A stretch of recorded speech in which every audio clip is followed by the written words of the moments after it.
truly embarrassed. Miss Wilding, your taste is exquisite. It's always a pleasure to serve you. Well, thank you. It just isn't fair. They're all so beautiful. Do you think I could possibly... The Diamond and Emeralds. Yeah. A lovely piece. And quite old.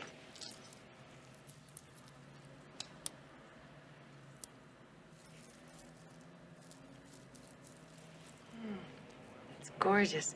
Is Mr. Horton here today? Yes, I believe he's in his office. Do you think he could join us? He's so clever about jewelry as an investment. Yes, of course. You know what I really need to do? See if it's in the daylight. I'll be over by the door. Certainly.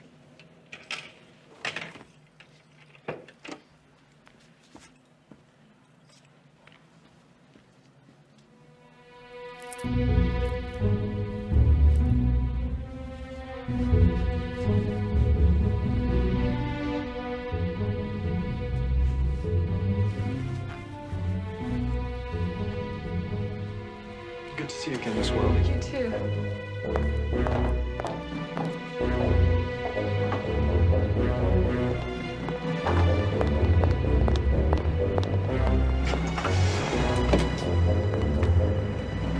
Thank you for waiting.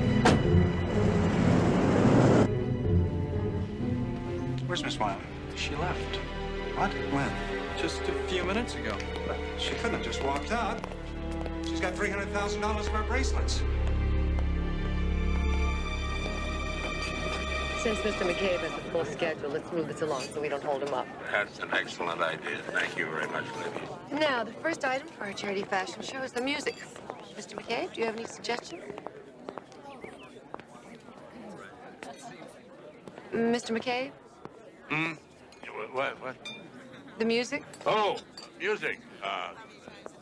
Suggestions. Line lamp. Line lamp. Well, no, that's a joke, ladies. It's obvious that I'm a man of my own generation. Well, perhaps we should focus on lunch instead. Well, for some stupid reason, my doctor is obsessed with my cholesterol. Not that it's getting to me, of course. Excuse me, Mr. McCabe. Phone call for you. Oh, thank you very much. Oh, incidentally, before you go, I would like to have a plate of steamed vegetables. No dressing, no butter, no nothing. And to drink a glass of water. And will you take this damn dessert cart away from me? Hide it, at least from me. Thank you very much. Ladies, will you excuse me? Hello? Hey, I got something I think you're going to be interested in. What's that? Well, a woman walks out of the most expensive jewelry store in town with $300,000 worth of bracelets. Ah, come on, Jake. Why the hell are you bothering with a robbery, even one this rich? Well, I got real interested when the mayor's office phoned. What? The mayor's in this? Yeah, the store called them. I guess they figured it was too touchy for the police. They know the woman. So do you. Who is she? It's your fashion show pal, Jennifer Wilding.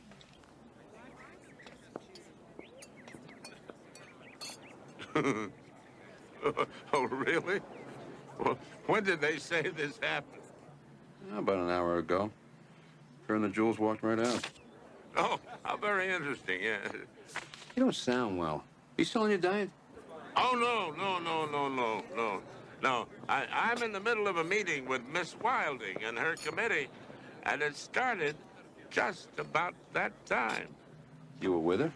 Yeah. Exactly. I'll talk to you later. Goodbye. Oh, dear. My apologies, ladies. I'm so sorry. No, we understand. Now, let me tell you my surprise for the fashion show. It's really thrilling. Oh, good. I've gotten some major jewelry collectors to lend us pieces, more than $40 million worth. And the pièce de résistance is a Catherine the Great necklace. It's priceless. Congratulations. You've done a wonderful job, hasn't she, ladies?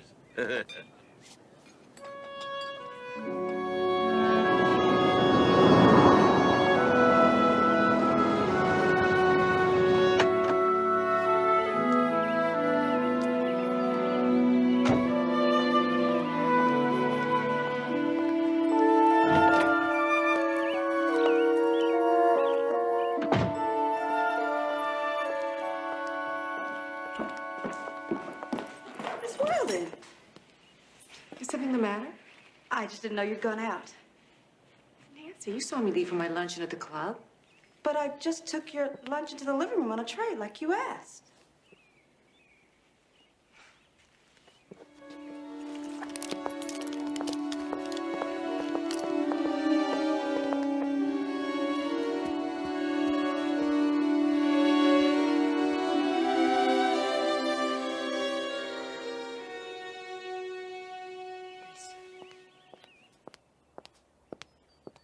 Lisa! Lisa, what the hell are you doing here? Isn't it obvious? I've come home. Home? You've never lived in California, and do you have a bathing suit I might borrow? I felt your pool, and it was so nice and toasty. I thought maybe I'd... What about our agreement? I'm broke. Busted. We split the take from the last job. We each had the same. Damn it, you had $3 million. Well, you always were the one who could manage money. Besides, do you have any idea how fast $3 million goes? Damn you, Lisa. This is unbelievable. If you needed money, why didn't you just call? I can lend you something to tide you over. Oh, no. I wouldn't dream of taking advantage of you like that. No, I'm here to work. Look, Lisa, I've made a whole new life for myself here. And if you think you can just come in and... Do you mind not smoking in my house?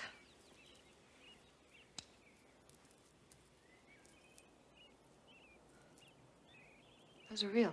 I should hope so. I stole them from your favorite store. They're so fond of you there. You stole jewelry and let the store think that I took it? Don't worry. I checked with your housekeeper and made sure you had an alibi at the time I was there. Then what makes you think I won't tell the police the truth? It might be a little awkward calling the police.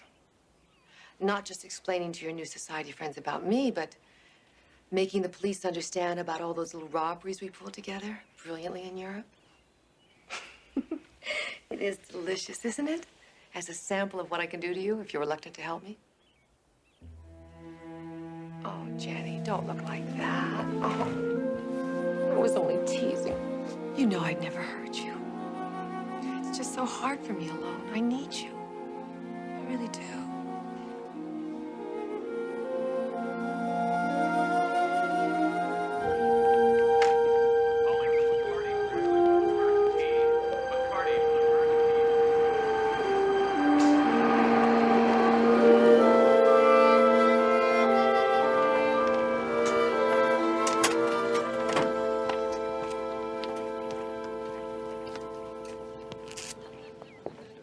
What a surprise to see you again.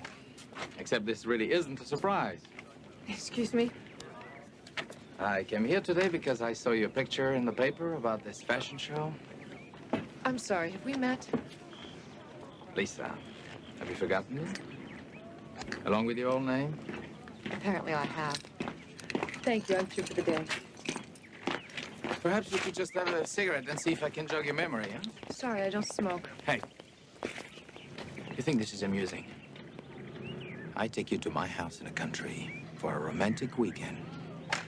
I awaken in the middle of the night, and you're gone. And so are my wife's jewels. Everyone knows infidelity can be expensive. And I'm sorry, but you have the wrong woman. No, you have robbed the wrong man. Because now I don't care if my wife knows. When do you claim this happened? You know when. A year ago this spring. I've lived here for the last 3 years, and I haven't been out of the country. What a convincing liar you are. All right. We'll see if the police are persuaded, huh? Wait. Perhaps we could talk about this.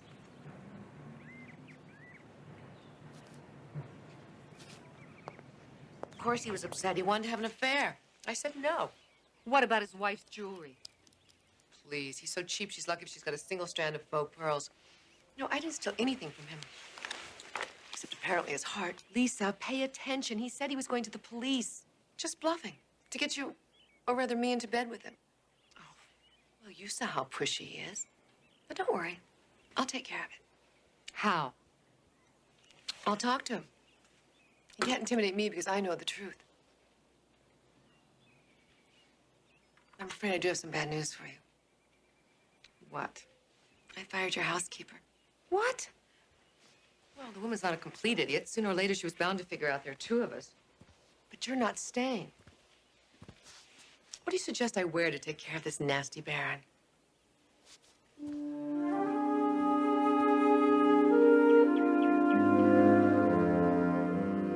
I've heard of you, of course, from my European sources. But they claimed you never worked in this country. Oh, I never did before. This is a rather remarkable decision. And quite a calling card. I thought they might catch your attention. I hope this keeps you honest. Actually, it's not this part of the payment I'm most interested in. Just what you asked for. But I'm surprised. Your reputation is no violence. Purely self-protection. This was the hard part. I know. They're illegal. You know, if you've got a problem, well, I might be able to help you. In fact, it might be a pleasure. Thanks, but I make it a rule. I always solve personal problems myself.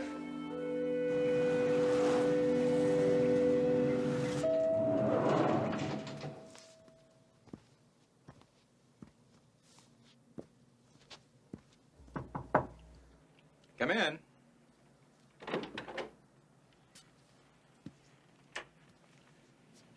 Ravishing.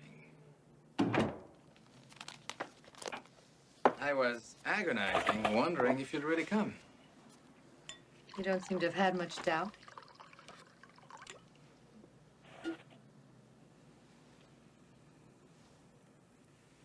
What shall we drink to? Let's wait.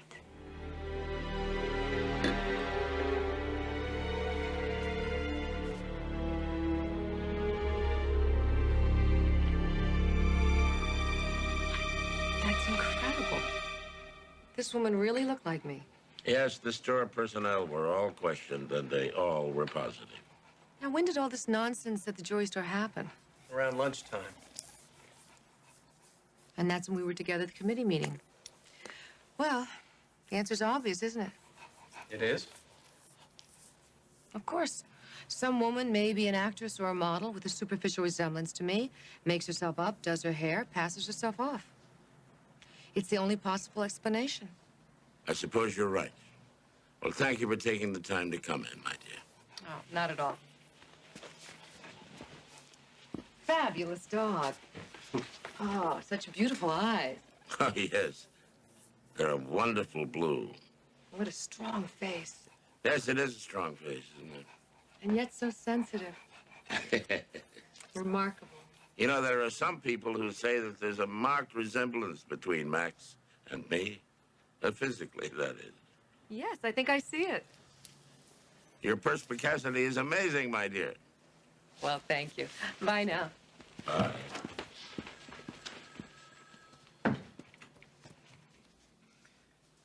Exceptional. And I'm not speaking of the wine. I wanted it to be memorable for you.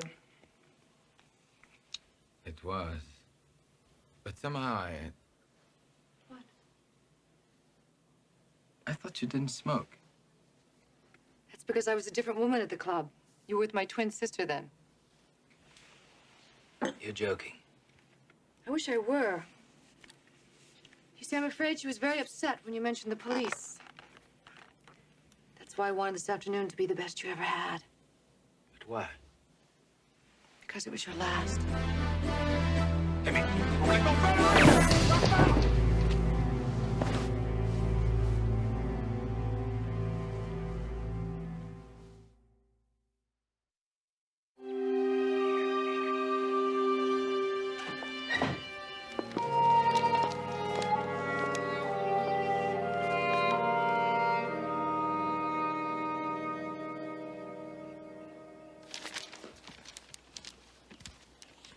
Lisa, I can't believe it. You killed him.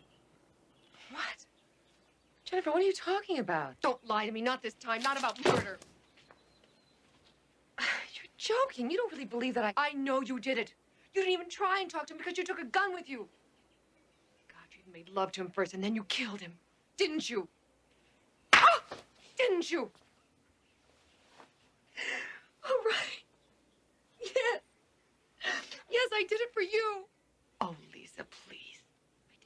choice. He would have ruined everything. You don't know Jean-Claude. I do. He's mean and vindictive. He would have gone to the police. And even if they didn't believe him, they'd never let us near the fashion show. You killed a man so he could rob a fashion show? Well, I was scared. You were so mad at me. I couldn't make it in Europe without you. I was afraid you'd send me back alone. I didn't know why I'd do that. Oh, Jennifer, please help me. Please.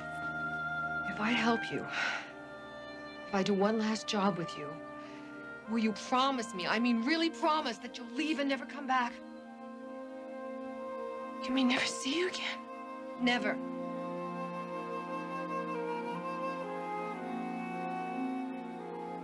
All right.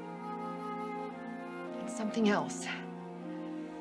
You don't do anything at all without talking to me first. Promise? Okay, I promise.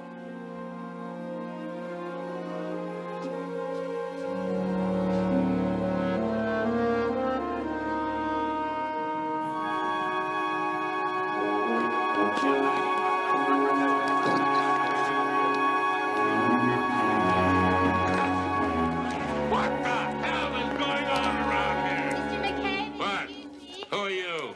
Mr. What's your name? Sir, What's your name? Speak up, girl. Lucille McMullen, your temporary assistant. Assistant? I've got an assistant. His name is Derek. No, I mean, yes, but not that kind of assistant. You What? see, at secretarial school, they're trying to upgrade our image, so now we're known as... Somebody get these thugs out of here. All right, what do you want now? I have a secretary. No, sir. She took a leave of absence. What? Family emergency. Was it serious? Her grandmother's 100th birthday in Ohio. Oh, in Ohio. And when Okay. nobody from the steno pool would take the assignment, they called the school and I came. You're still in secretarial school? No, I graduated today. Oh, well, I was congratulations. in the top... Listen to me, all you people. Get back to your desks and get rid of all of these drop claws and go back to work. You know better than this. Listen, you. You find out who's responsible for this paint crew and stop them. Do you hear me? You stop them. My God, look at that desk. Who told her to clean my desk? I'm gonna kill that girl. Deliver me from secretaries, especially that one. Mr. McCabe, we have a major breakthrough about the murder of that French banker. You get that smirk over your face? Just listen to this. I went over to the country club. That French banker was visiting while he was in town, and I talked to the man at the caddy shack. Derek, my tolerance for you is eroding rapidly. Get to the point. Well, he was trying to pick up this beautiful woman. The man at the caddy shack thought that they were trying to make a date. Ah, just possibly we're getting someplace, huh? Well, I got a picture of her from the club's social director. I have it. Splendid. Here it is. I got it. You get excited, you're not gonna like what you see. What do you mean? That's the first real evidence Take a look. What is this? What is this, some kind of a practical joke? No, sir, I don't think so. This is Jennifer Wilding. We've been through all this before. Jail. I showed that picture to the elevator operator at the hotel where the banker was murdered. Says he saw her going into the suite. Jake, at the time of the murder, she was sitting in a chair right there, explaining how she couldn't have been involved in the jewel robbery. Sounds like a great alibi to me. This is impossible. Huh? You know what Sherlock Holmes said when you... I know what Sherlock Holmes said, I saw damn all it. those movies about Jake, What? put surveillance on Jennifer Wilding, and I mean 24 hours a day. You got it. Oh, and find out who this double is and how they meet to set these things up, you know? All right. It's the only answer you're getting. I don't know anything about that jewelry store job. I guess catching you with a bracelet was just a case of bad luck, right? I was completely surprised when I found him in my car. This is the woman that did the job. You recognize her?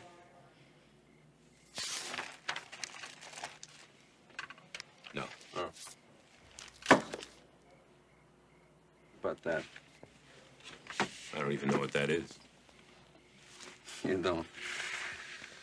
Well, we think that this woman used it to murder the French banker. I think it's funny how she looks like this other woman you've never seen before. What are you talking about? Receiving stolen goods, aiding and abetting a murder. Come on. I'm not a violent guy. I hate it. Yeah. Almost as much as you love money. Hell, I think you'd broker anything, including a silencer, if the price was right. Prove it. I don't have to. I'm gonna hold you as a material witness. Then I think I'm gonna put a word out on the street that you rolled over on one of your sources. You wouldn't do that. Really? I think the boys you do business with are gonna have you for lunch. You're a hotshot gambler. Find out how perfect your reputation is. Get him out of here. You play dirty. Yeah, well, it's part of my job.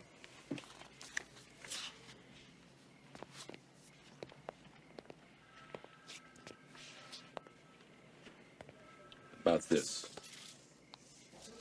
Hypothetically, I might have made a silencer part of a deal for a payment to a major source. Any hypothetical source in particular? Anything you want to assume. You didn't hear that from me.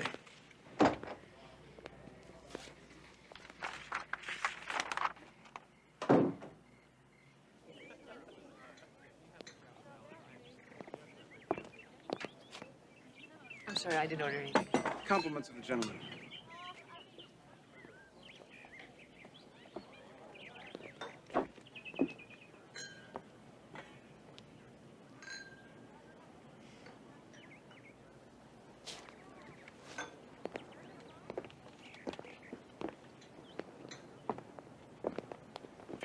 May I? Has anyone ever said no? Oh, often, but not lately. At least not when you send an emerald for dessert. Well, I think it gets a person's attention. Actually, I prefer chocolate mousse. Of course, you know it's a fake. A real emerald has a flaw. Very good. Only a real pro can tell that without a loop. If you'll excuse me, I think I'll have my wine alone. But sometimes even a pro can make a mistake.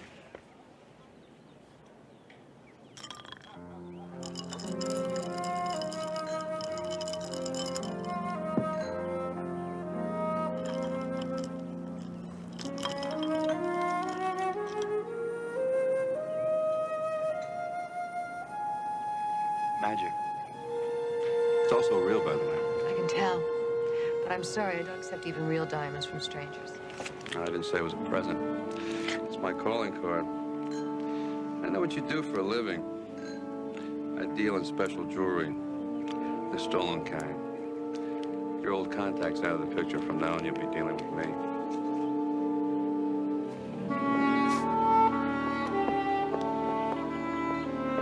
Waiter.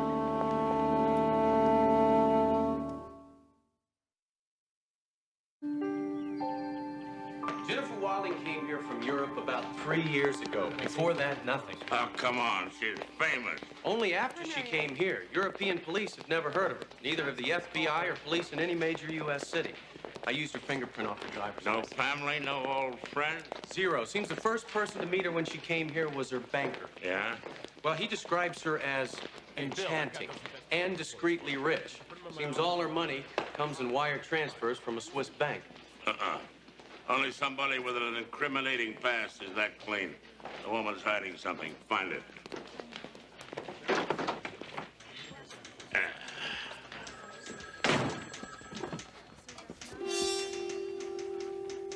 What the hell are you doing? Are you all right? Please, Mr. McCabe, don't go in there. Out of my way, will you? I said move.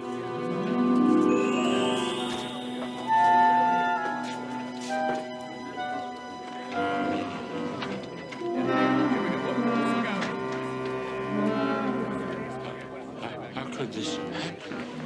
Well, no one knows.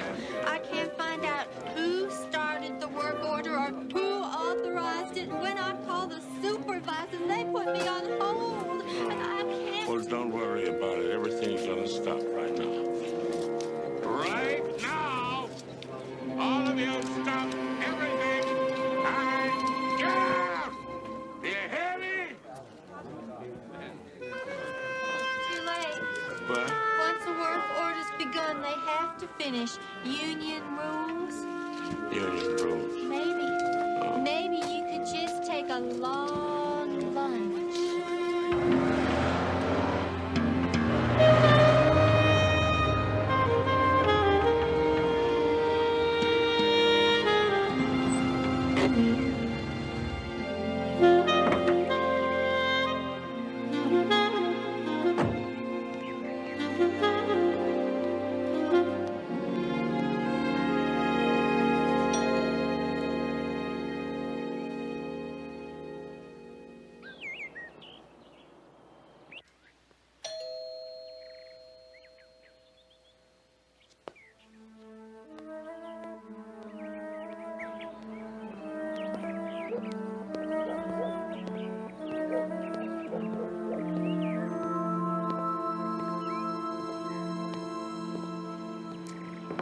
Hello. I rang the bell, but no one answered. Really?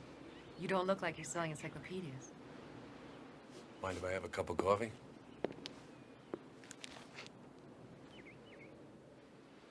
Ooh, things must be tough. Time was when a diamond bought a guy a cup of coffee. Yours for a smile. Thank you. Now, what's this about a diamond? Yesterday, lunch, club, diamond, remember? Oh, that diamond. I was thinking of the future. That's why I'm here. Is this business or something more personal? I never mix business with pleasure. What a pity.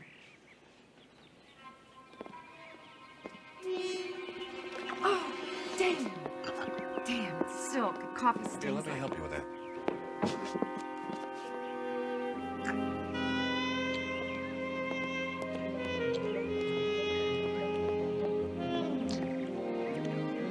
I always like something sweet before breakfast.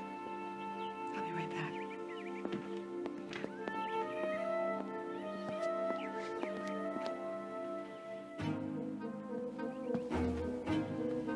Jennifer. Lisa, what was going on out there? You tell me. I just looked up and there he was. Come on, get out of there and change. Of course, I had no idea he was the man from the club yesterday. When you told me the diamond story, you didn't mention how cute he was. What did he say to you? Lisa, what did you say to him? Nothing. I didn't have a chance. By the time I figured out who he was, you walked in. I had to distract him by spilling coffee on the road. Here, let me help you. I don't know what he's up to. I just know he's trouble. Let me know what you think of his technique. Business, of course. Give me those earrings.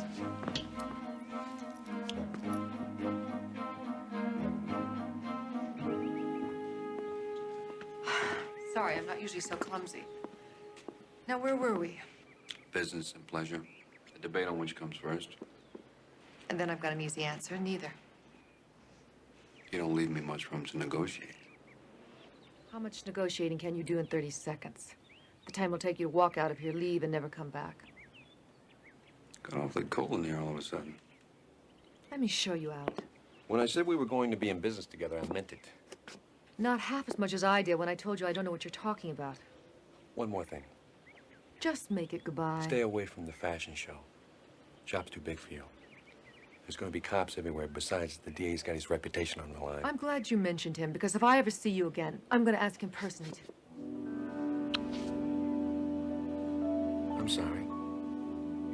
I just wondered what happened to the lady with the coffee.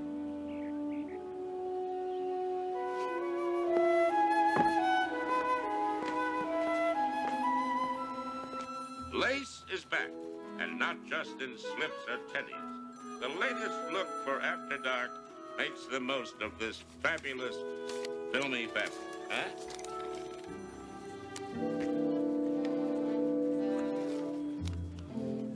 The Diamond Butterfly is a cunning collection of 1-carat stones. Now for something really stunning. This off-the-shoulder number cut on the bias, and I do mean the bias. Well, what do you think, huh? What are you doing? What? Oh, no, I was just doing a little rehearsing for, you know. So you got the place painted? Yeah, It's nice. thank you. Looks exactly the same. Well, that's the way I wanted it. Incidentally, some of the paint's still wet, so be careful what you touch. What's happening with the investigation? Went over to her house. Tried to get her to commit to robbing the fashion show. Yeah, and? I don't know. One minute she's warm, she's real nice, she's all over me. The next minute she's ice. I tell you, it's... It sounds like a victory for good sense on her part to me. I tried a little psychology. I told her not to even think about robbing the fashion show. She damn well better not. I'd look like a fool standing at the podium while she did it. One thing I do not enjoy is looking like an ass in public. Well, speaking of looking like an ass, I think I'd look at my jacket if I were you. What do you mean, Jake? Jake?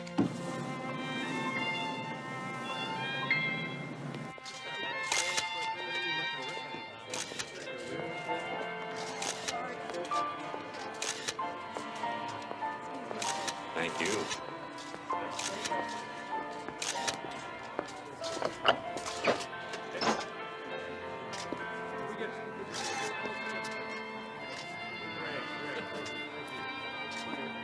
This way.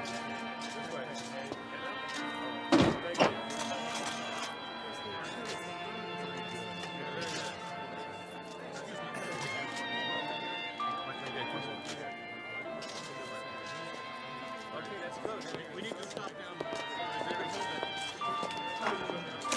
Pardon me. Good evening, Mr. McCabe. You look absolutely magnificent. Thank you. How's it feel to be so near a multi-million-dollar necklace? It is the moment I have been waiting for all week.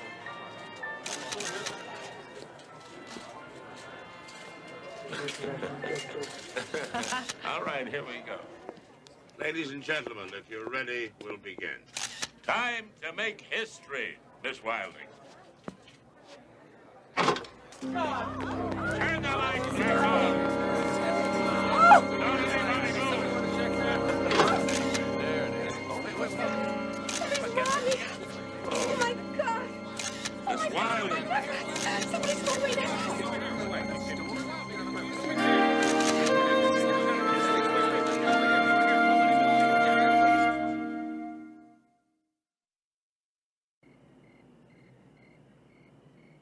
She did it. I know she did it. She stole that necklace right out from under me. But how? I knew you'd be here. I came right down to help just as soon as I heard about it on the 11 o'clock news. I picked up the early paper. You're on the front page of both. Let me see. Yeah.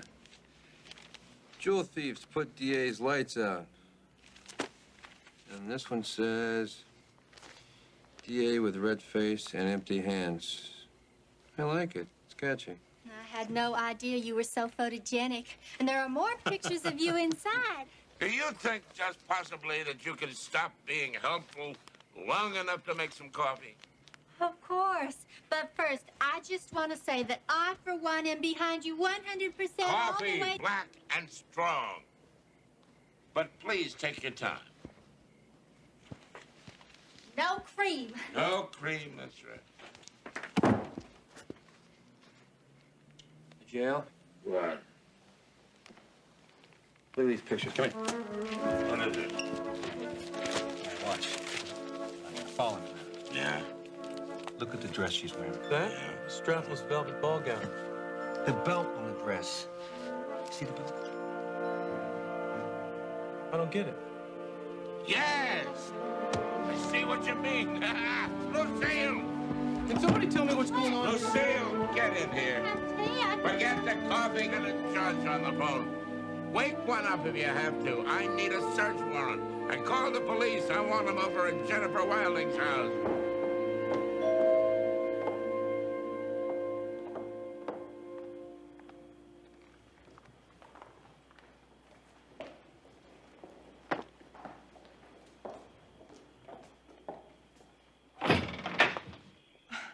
What are you doing here? That's not a very friendly greeting. If you don't leave this instant, I'm calling the police. Oh, well, I think you'll be surprised at their response time. We're here. Matter of fact, we're all here, Jennifer. That's your real name. What's this about? May I come in? I have an invitation. Actually, we'd like to see your twin sister, too, if she's here. I don't have a sister. We know from the pictures in the papers. Search your bags.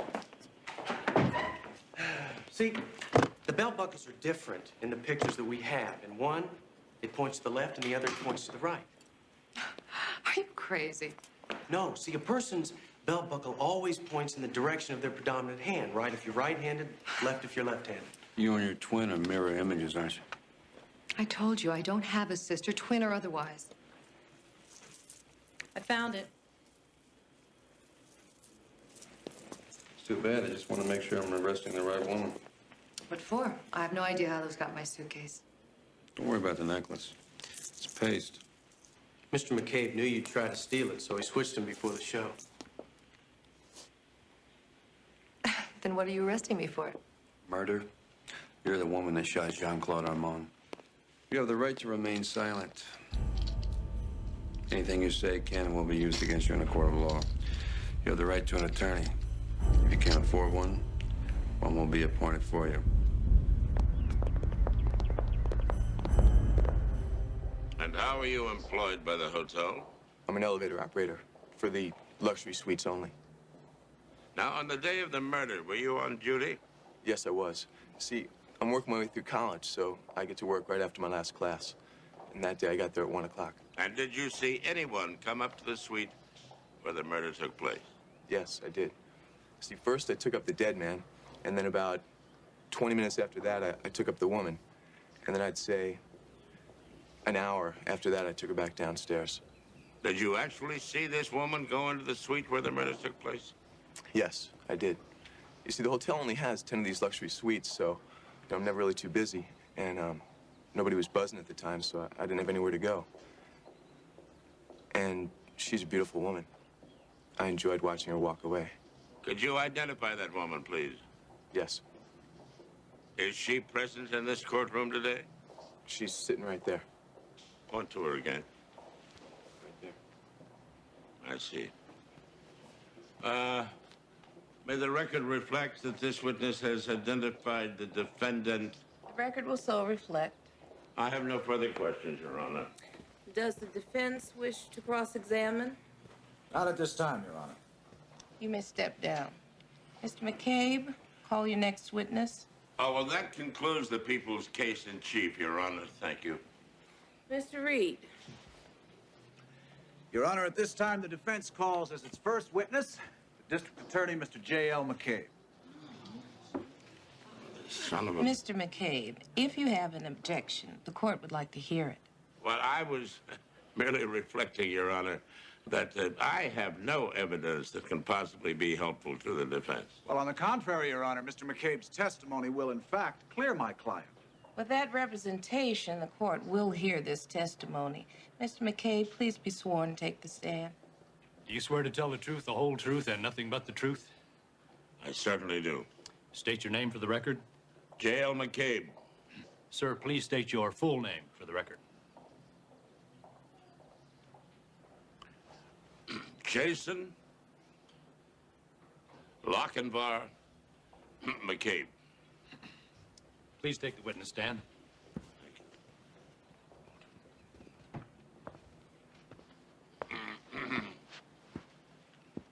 Now, Mr. McCabe, please tell us where you were at the time of the murder of Jean-Claude Armand. I was in my office. Was anyone with you? Yes, my assistant, Derek Mitchell. And who else? A woman who claimed to be Jennifer Wilding. And didn't that woman look exactly like the defendant? She did. The people have contended all along the defendant has an identical twin sister. We have been unable to produce her, however. Your Honor, at this time, the defense would like to conduct a demonstration.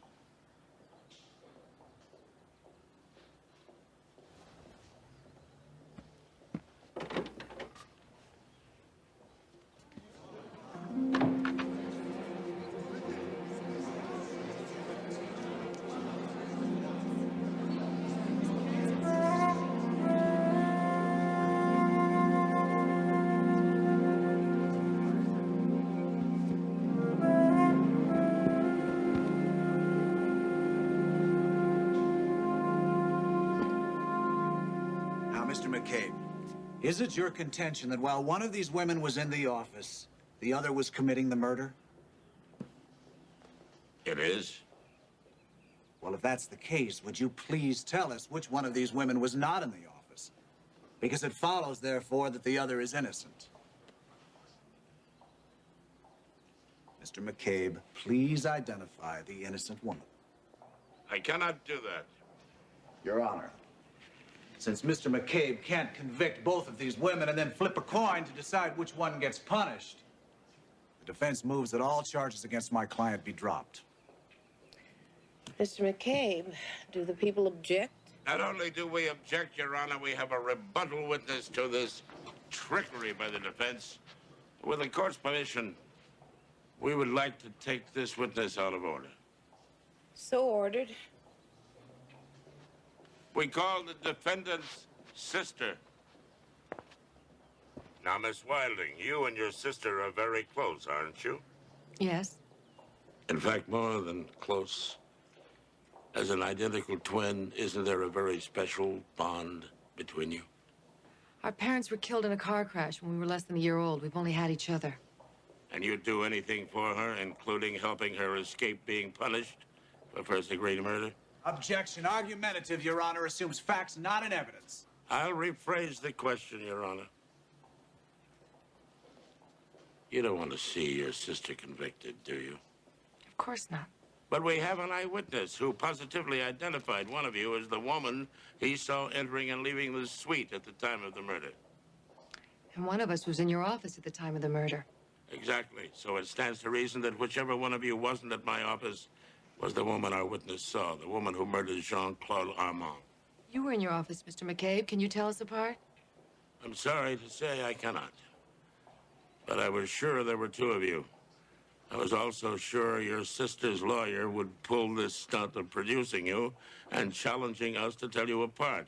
In fact, I was counting on his producing you because one of you should have left a fingerprint in my office. Unfortunately, my crew went over every inch of my office and came up empty.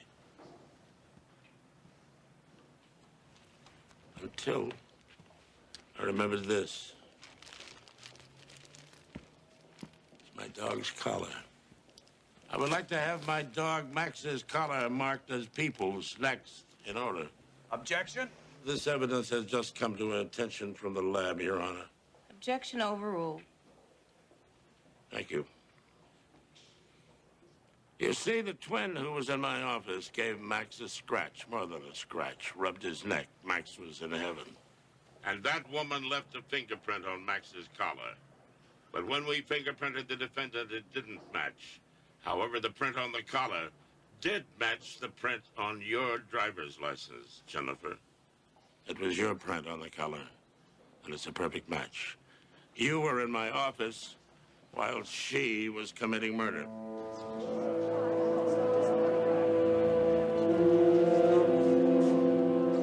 No further questions.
open for 100.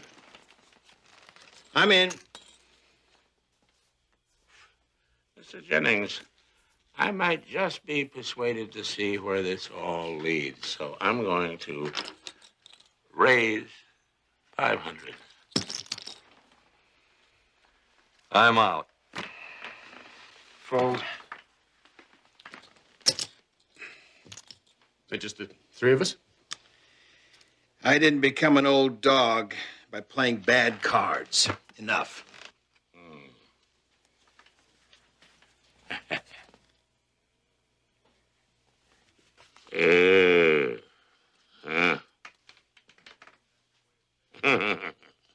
Is that your way of saying that you'll play those? I've got to consult with my business manager. Just a moment. What do you think, Max? Oh, come on, take a look. What do you think? You sure? Thank you. Well, in that case, I will play the hand with 2 new cards. Thank you, sir. And the dealer takes 2.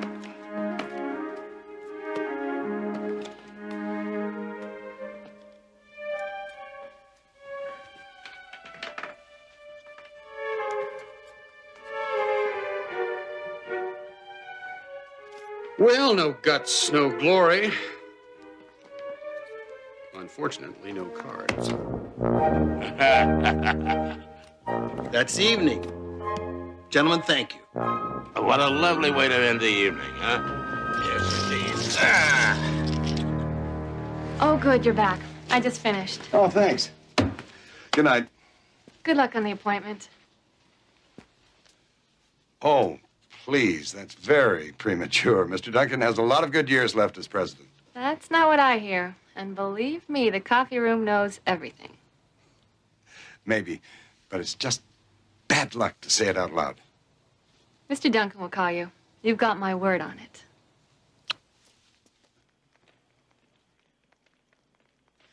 It's late, JL. You and Max have a long ride back to town. What do you say we get down to business? All right. I'll be real direct then. I ran a check on your pal Jennings very quietly. And? He appears to be clean. Appears? I fire men who appear to be competent. What the hell does that mean? Well, he's got several friends on a private list I keep. Friends that I've been trying to indict, but they're too slippery for me so far. Everybody with a little life in him knows some of them. Hell, in Prohibition, those guys were my best friends. This isn't Prohibition, is it, Phil? Now, look, I checked for you without asking why.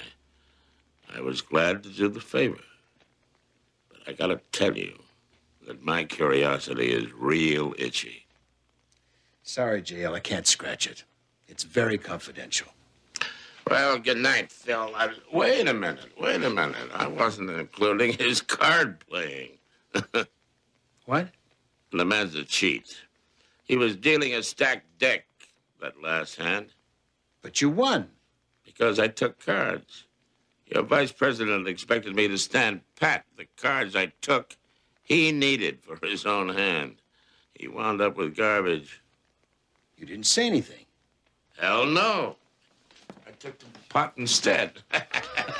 Good night, old boy. Good night. Come on, Max. Let's go.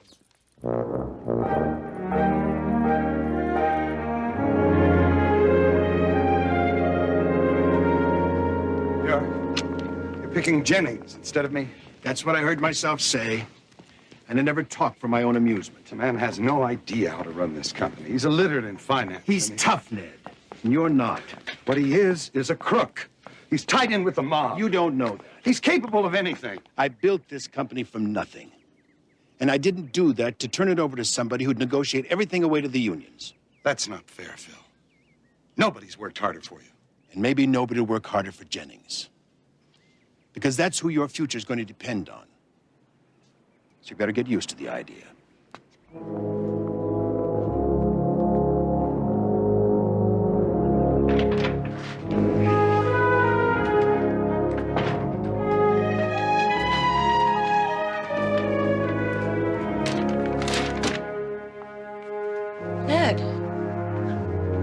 What is it? What's happened?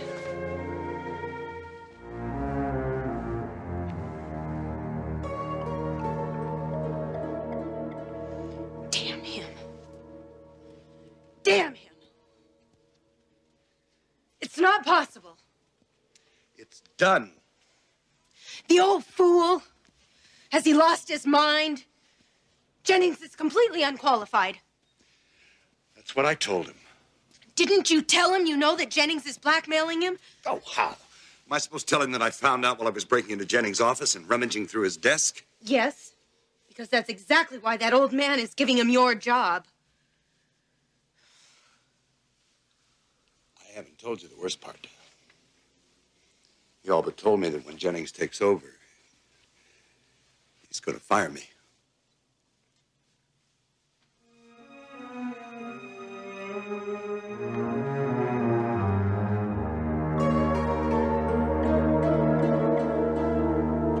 Does he know about the money you took? He didn't mention it. There's got to be some way to get rid of Jennings. Duncan will never pick me. Jennings could get hit by a truck tonight. He'd just go outside the company. But if Duncan were dead, the board would have to make you president. But he's not. And I doubt if he will be by tomorrow. No, when they pick darling. Listen. He could be. If we helped. Just a little.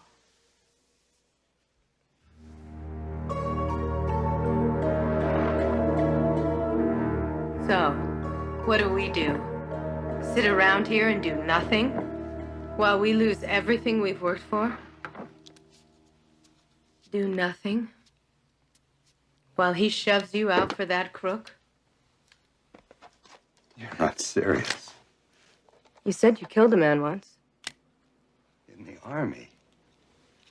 He's up there alone at that lodge. No witnesses, no motive. And you have an alibi. You were with me all night. And it will all be too true. I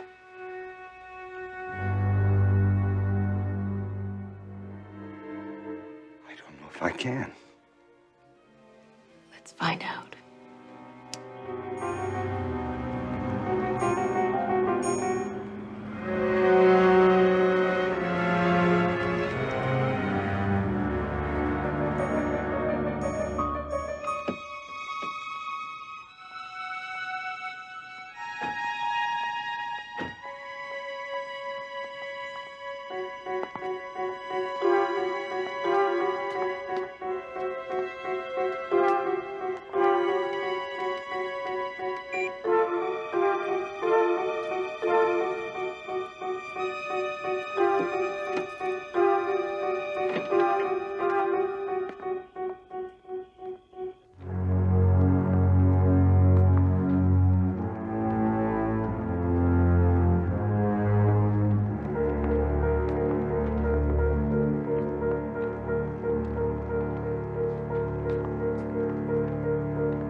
Do it!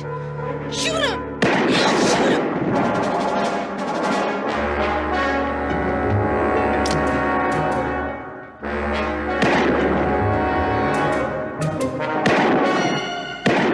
Simply, we have to go now. Come on. One more thing.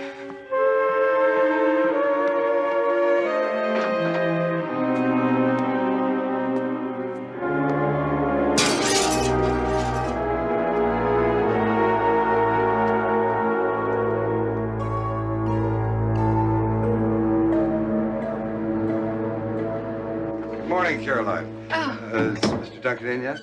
Oh, I'm sorry, Mr. Covington, he's not. Oh, any idea of when? Yeah, I don't know what his schedule is. I haven't spoken to him since yesterday afternoon. Oh. Okay, thank you, Caroline. It's nothing pressing. I don't understand. Why haven't they found the body? Why is it taking so long?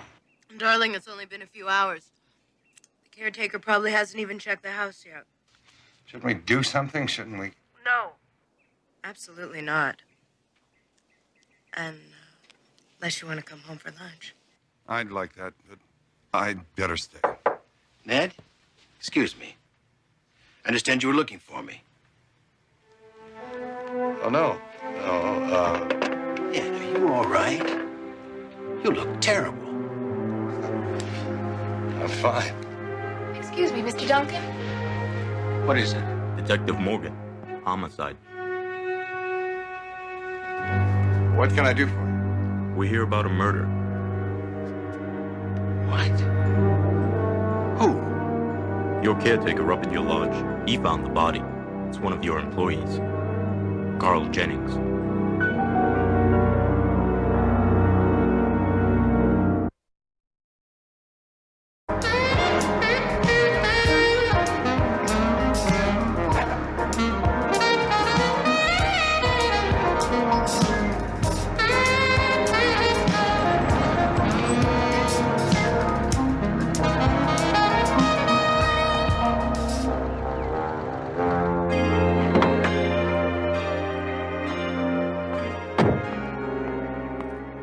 Look, if you had him up here on business, what the hell were you doing in town?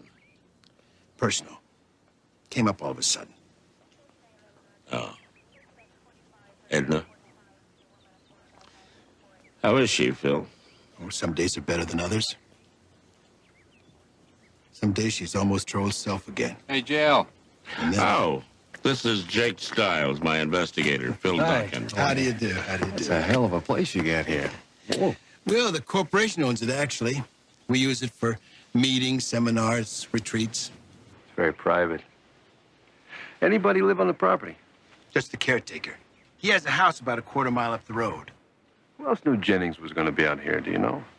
Well, I didn't tell anybody. When I asked him to come up, I said it was private.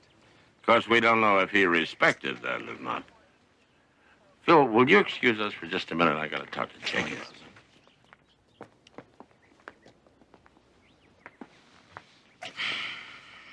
Think it was robbery? Nothing taken. Whoever did it had just one thing on his mind. You think it was a pro or not? Duncan called me last week. Asked me to check Jennings out. Very privately, of course. I didn't find anything. And I told him that. Did he give you a reason why he was worried about his boy? He wanted to know if he was mixed up with organized crime. I couldn't find anything real. But Jake... Lots of smoke? The Chicago fire.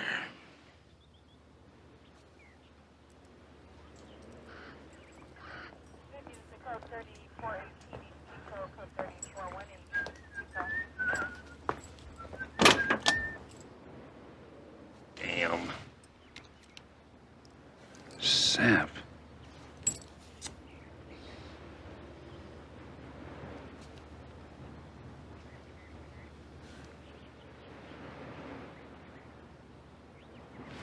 Nice place for a tree. Great. That's great.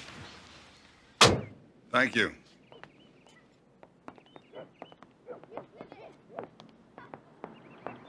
I've forgotten just how delicious these taste. When people are as poor as we were, they're a real treat. I remember you used to call them tube steak al fresco. You don't have to be quite so happy about it. What the hell are we going to do? Nothing. Absolutely nothing. About Jennings, that is. What do you mean? There's nothing that ties us to Jennings, is there? No, thank God. But there's someone who's very mixed up with him. Someone who could have every reason to want to kill him. That old man. What are you saying? Duncan still won't make you president, will he? No. We killed the wrong man for nothing.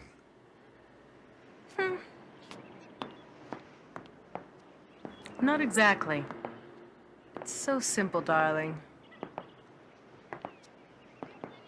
Elimination. What, now you want to kill Duncan? Cynthia, that's impossible. No, that wouldn't work. Then it would be obvious we did it. No. I'm thinking of letting the law take care of Duncan. Well, somebody had to kill Jennings, right? You mean make it seem like Duncan? You weren't #1 at business school for nothing. Now, the practical details. Can you get Jennings' ledger sheet? The one with Duncan's blackmail payments on it? I can break into his office again. And the pictures, too? I'll even help. Late at night, scared out of our minds that security guard will catch us. Do you really think we could frame Duncan for murder?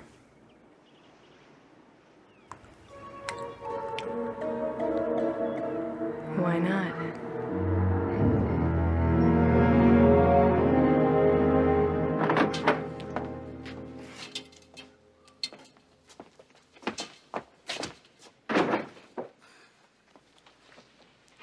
Sorry, Jake. It's just professional attention. No problem. I love this part. Your message was you wanted a meeting. Thanks. You're here because I owe you a favor. Listening to what you got to say makes us even. Anything more than paying attention, well, we negotiate. Well, lucky for me, I've got something else to trade. I need some information, Sid, about Carl Jennings. We sent flowers. Who hit him? Could be an easy answer. It all depends on what you got. How about your kid brother, Vinny? He's got nothing to do with us. He's got a big problem, Sid. He was caught dealing. Hey, he's an enterprising kid. Maybe.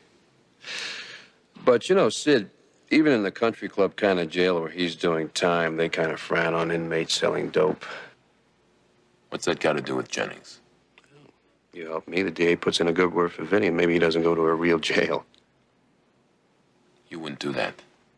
Oh, well, I think you ought to read it. It's a transfer order. Sending your brother to a maximum security prison. It's pretty rough. I don't think he'd live long enough to send you a postcard. Okay. Okay. Jennings was a good friend of ours. Were you in business with him? We helped him with certain problems. Labor problems, transportation problems. He helped us get certain service contracts with his company. Very standard stuff. So if he took over the corporation, he'd be worth a lot more to you, right? Hey, we're talking a multinational enterprise. That's like owning your own country, only better.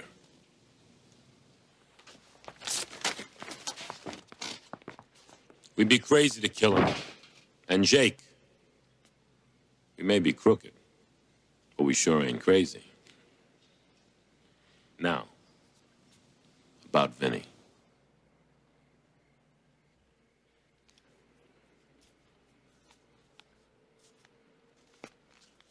Tear it up. You still owe me one, Sid.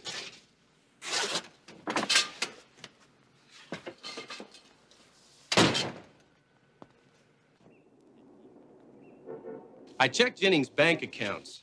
Lots of cash, no real debt. I also asked about girlfriends. It was more like model of the week. Yeah? You should have seen some of those pictures. Anyway, he didn't keep any of them around long enough to get serious, or at least not serious enough to murder him. Lucille! Lucille! Mr. McCabe, she's at the copy machine. That's a lie. That woman doesn't know how to use a copy machine. Yes, McCabe. I know who killed Carl Jennings. You do? Well, that's very interesting. Why don't you start by telling me your name, huh? That's not important.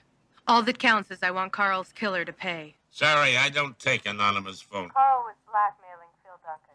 That's why Duncan was going to make him president. Can you prove any of this?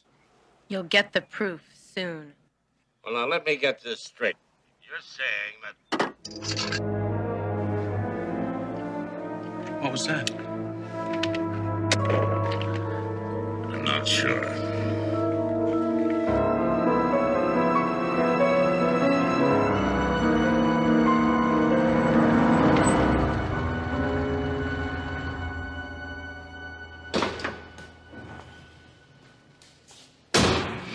Nice car. You, wash the cars around here, huh? Maybe. I'm here to see Mr. Covington, if that helps make up your mind. Okay, sure. But I gotta finish Mr. Duncan's first. I just got it back from the lodge and it's got this gunk all over it. Yeah, you got that sap on there, huh? Yeah, same thing on my car. Sure like to chop those damn trees down. I know what you mean. You know, every time one of those big shots comes down from the lodge, I got 2 hours to get his car clean. And that's if I'm lucky. I guess when Duncan goes up there, there's people running back and forth all the time, right? Oh, hey, that man said jump and they're already driving. The worst is that Mr. Covington drove up there the day before yesterday. I washed his car that afternoon. Next morning, he brings it in again all covered with this stuff. He was up there twice? Yeah. Yeah, when? The day somebody shot Mr. Jennings. Covington was up at the lodge twice. Once when Duncan told him he wasn't getting the job, and the other time was when he went up there to kill Jennings. Sounds logical. Well, what it sounds like is circumstantial. Now, let me give you an example of real evidence, huh? I got a special delivery today. Anonymous. Ledger sheets showing Duncan was making payoffs to Jennings. And some very embarrassing photographs. You mean Duncan killed him to stop the blackmail? That means appearing to give him the big job was just a cover. That sounds persuasive to me. How do you explain the burglar alarm? Now, the caretaker says that when Jennings was up there, he always kept the burglar alarm on because he was real paranoid. Matter of fact, he even saw it on when he made his last rounds. Well, it didn't go off when the killer broke the window because somebody had already turned it off. Now, I have a positive theory about that. See whether it was Covington or Duncan. Either one turns off the alarm and shoots Jennings, then breaks the window to make it look like someone from outside. The burglar alarm is clue neutral. Clue neutral? Unless the two of you have... I don't want to hear about clue neutral. I've got evidence. And for the moment, it points to Duncan. Except the sap on the car. How do you explain Covington's second trip to the lodge? You can't explain that. I'll check out Duncan, and you look at Covington. But for Lord's sake, be careful, because remember, you've got no case. Come on, Derek. Damn it.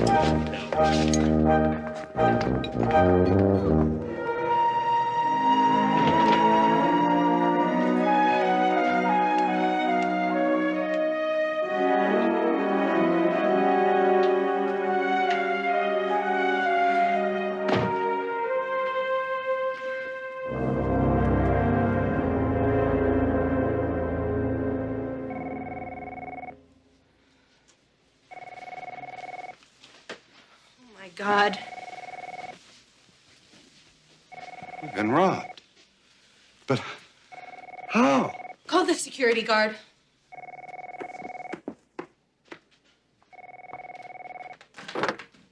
Hello. Excuse me, I can't talk now. We've been robbed. I know. Pretty slick, huh? Who's this? I represent some people who were real upset about Mr. Jennings' untimely death. Real upset. What's that got to do with me? Well, we cleaned your place out to get your attention. Thought we'd show you what can happen in your own security building in broad daylight. Kinda makes you stop and think, doesn't it? What do you want? Well, I thought we'd have a little talk over lunch. We don't have anything to discuss. Before you get too impulsive, turn around and look behind you. See, my boss is getting very upset. He's convinced you murdered Mr. Jennings.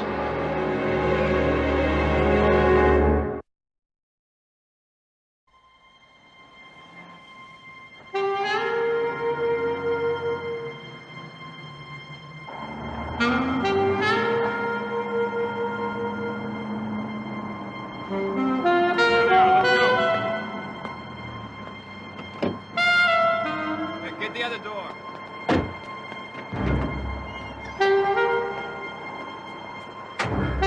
All right, let it down.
My name is Sid. Come on in.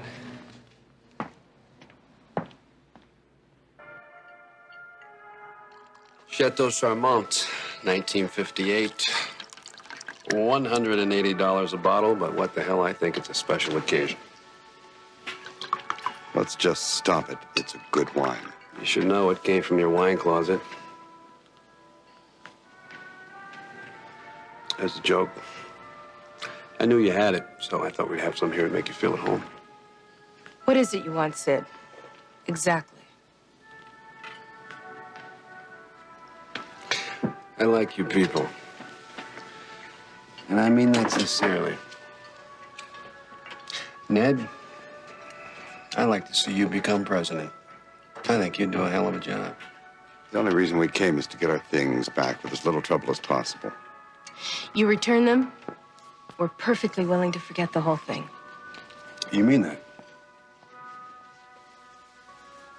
You have our word. Well, I like dealing with reasonable people. I wish I could say the same for the people I work for. Now, you want to talk about unreasonable and very unpleasant. Who are your employers? I hope you won't take offense, sir, by me saying this, but your wife has the most beautiful eyes I've ever seen in my life. What color are they anyway?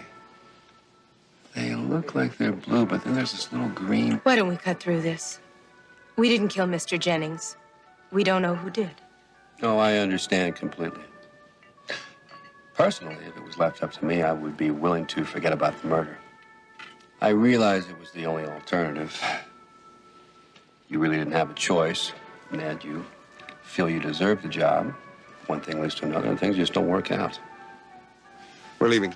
Not before the lobster, Ed.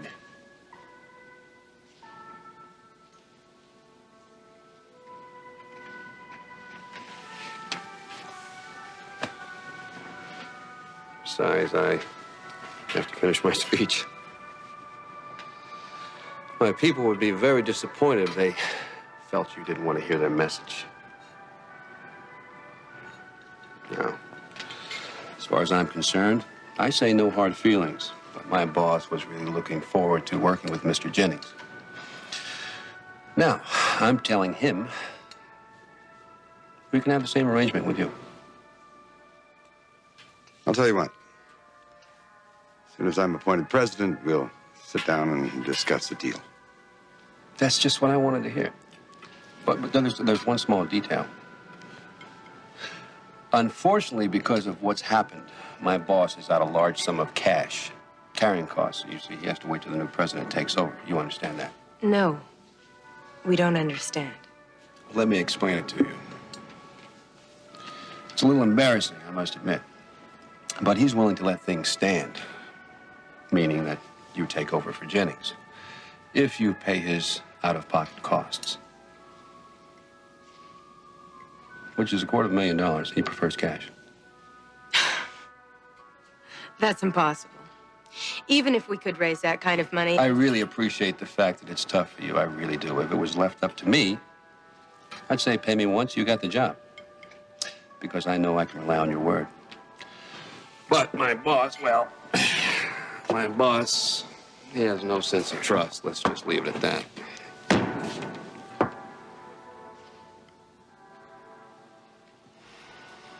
I suggest you enjoy the lunch. I know you two have quite a bit to talk about. And I meant what I said about your eyes.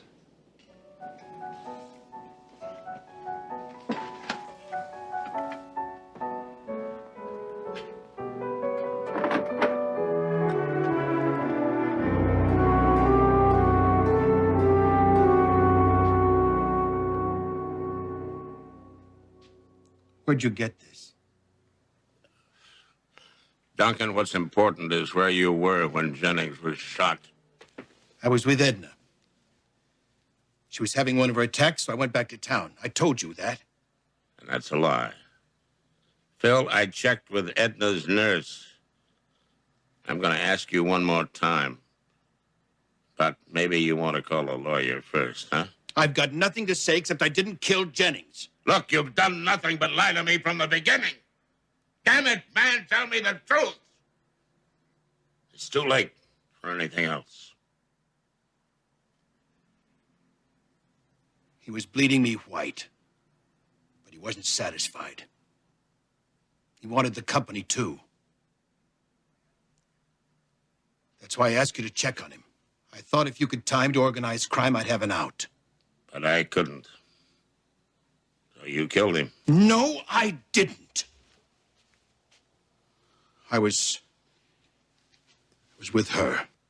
Did Jennings set you up with her? Yes, he did. That was the blackmail. Who is this woman you were with that night? Her name is Gloria Connor. And she can testify that you were with her the whole time? She can. Where is she? She has a condo at the beach. I bought it for her. She's out of town today. She'll be back tomorrow. All right, we'll talk to her then. I'll wait before making my decision. Thanks, J.O. I appreciate it.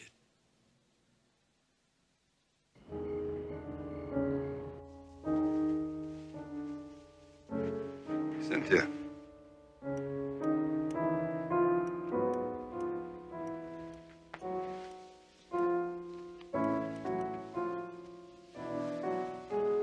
Cynthia, come back to bed. Soon. What are you thinking? You think we should get rid of that? Maybe. Maybe we should keep it a little longer.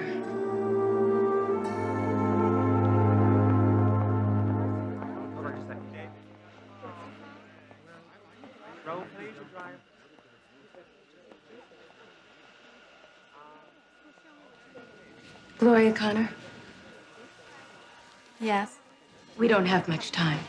I'm going to be very direct. I know about your relationship to Phil Duncan.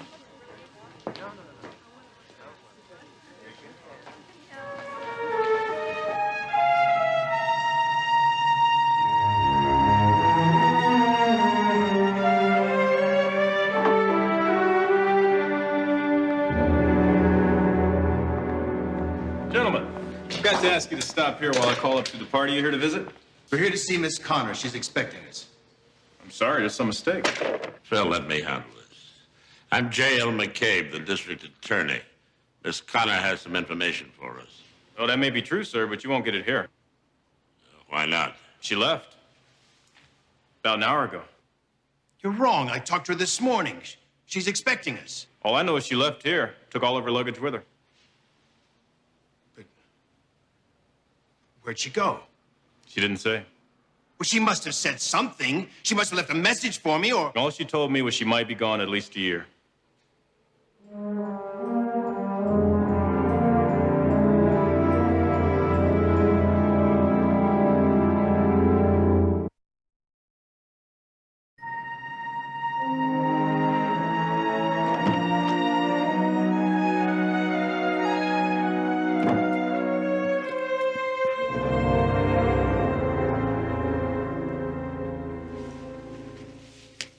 You.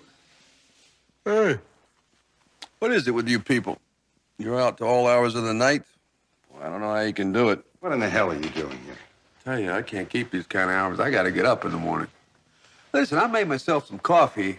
You got a great coffee bean grinder in there. This coffee's terrific. I thought we were clear at lunch.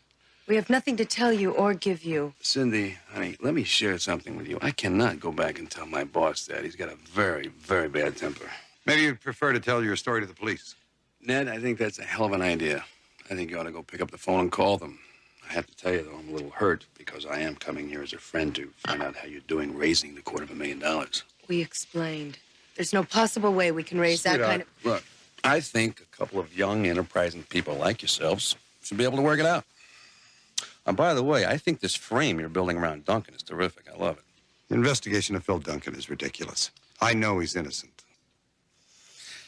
That's what I mean, Ned. Exactly the right amount of sincerity. I tell you, if there's anything my people can do for you, all you gotta do is give me a call. Because after all, we are practically business partners, are we not? I think you better leave. Yeah, I think you're right. I'm beat. Listen, Ned, Cindy, I hope you don't mind me about this money. I don't mean to pressure you. It's just I have people looking over my shoulders. You understand? Thank you for the coffee. I meant what I said about those beans. Great. Oh, I almost forgot. The alarm system you people have here is pretty cheesy, okay? Now, I know a guy who can put in a great system for a terrific price, top-notch stuff. What the hell, it's something to think about. You can never be too careful. See you later.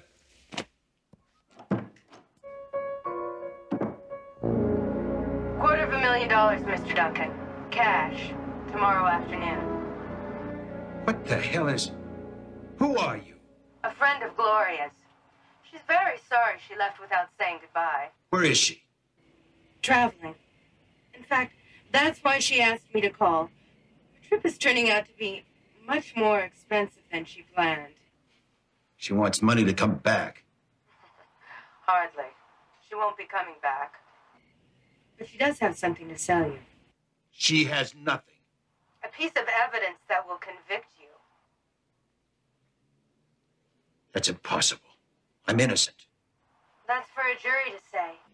And what will they think when the police testify how they found the murder gun in a place very private and very personal to you? What? What are you talking about? I've got the gun that killed Jennings. Mr. Duncan, are you still there? Yes. I thought you might be. Now, listen carefully. Take Old Mill Road to the cutoff. A quarter of a mile past the bridge. Turn right. Continue until you get to a large dirt lot with a fence around it. At the end of the fence, get out. You'll see a trash bin. There'll be a bag for you in it containing the gun. Leave the money. And Mr. Duncan, don't even think about double-crossing us. Because believe me, you don't want to make Gloria your enemy.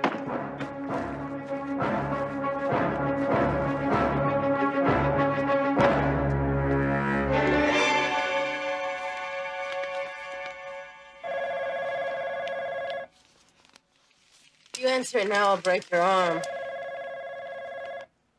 You've reached the Covingtons. At the tone, please leave your message. Hey, guys, how's it going? I sure hope you're having a good time with that $250,000 because today's the deadline. Bring it to me at the company lodge tonight.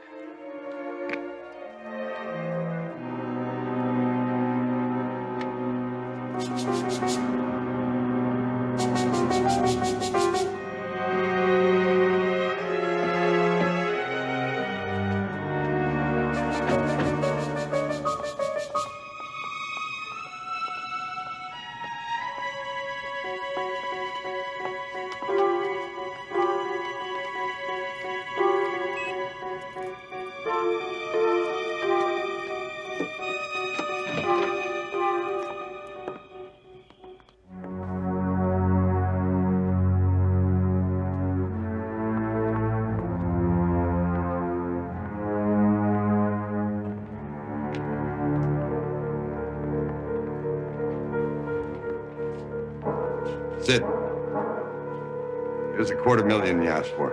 Here.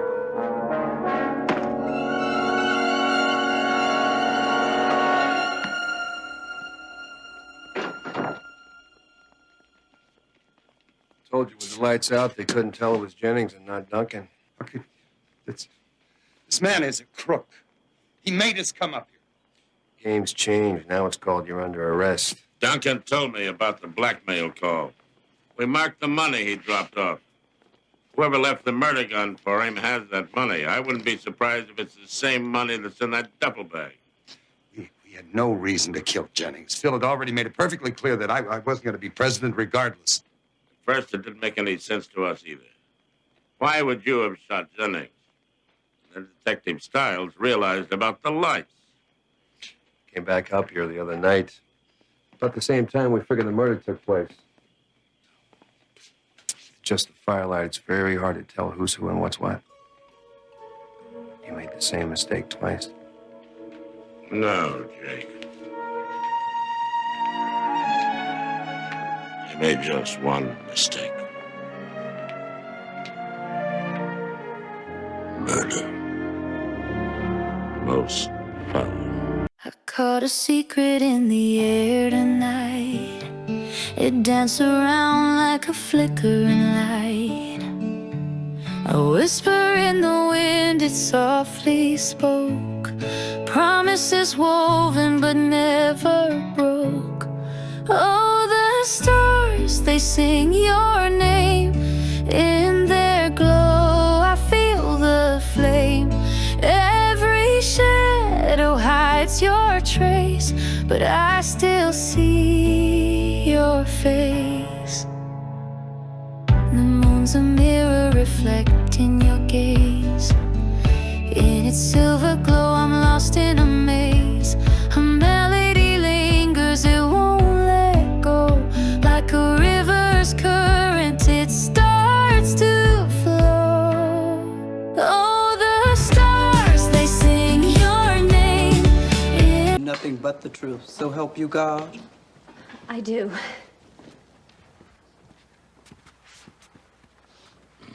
Now, Miss Parsons, will you state your name for the record, please? Nancy Parsons. Now, Miss Parsons, I want you to think very carefully and tell the court exactly what you saw the night of September 27th. I was at my beach house at County Line. After dinner, I went for a walk on the beach. And what time was that? I left the house at 11 o'clock. I know that because my house guests were just starting to watch the news. Now, on your walk, did you see anything unusual? Yes.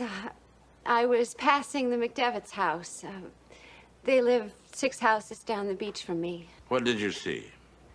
I saw Mr. McDevitt in the bedroom with Mrs. McDevitt. How far from them were you when you saw them? I was on the sand. Their house is right on the edge of the seawall, so I was about 25 feet away. And what did you see? Mr. McDevitt was strangling Mrs. McDevitt. He was choking her.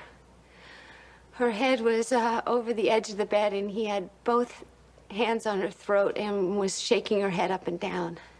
What did you do? I screamed. And then I ran back to my house, and we called the police. Thank you. No further questions at this time, Your Honor. Cross-examine. Yes, Your Honor. Miss Parsons, how much had you been drinking that evening? I hadn't had anything. I don't drink alcohol. Why is that? Objection, relevance. I'll rephrase, Your Honor. You don't drink because you take medication, isn't that correct? Yes. Why do you take this medication? Objection, Your Honor. If the defense wants to explore side effects from the medication that might impair the witness's perception, that's one thing. But the reason for the medication is completely irrelevant. I'll allow it. The witness will answer. Why are you taking this medication? It's an antidepressant. Isn't it true, Miss Parsons, that you are mentally ill? No, I am not. Isn't it true that on 2 occasions you've been hospitalized for severe depression? After my father died, I went away Isn't it true that you've been diagnosed as suicidal? Objection. This is highly prejudicial and totally irrelevant. Withdraw the question. May I answer that question, please? No further questions.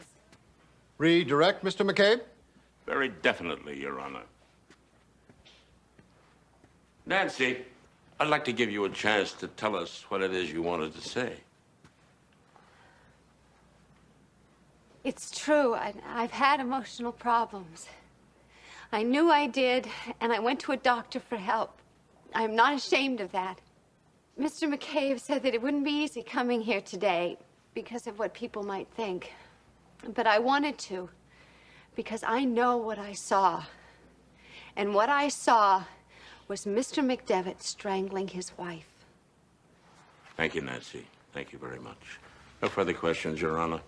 You may step down. Court is adjourned for a 15-minute recess.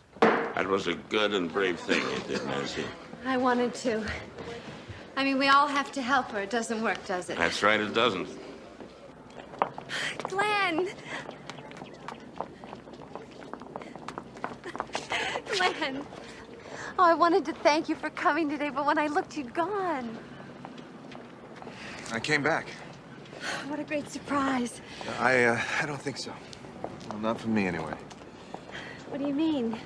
I came to, say goodbye.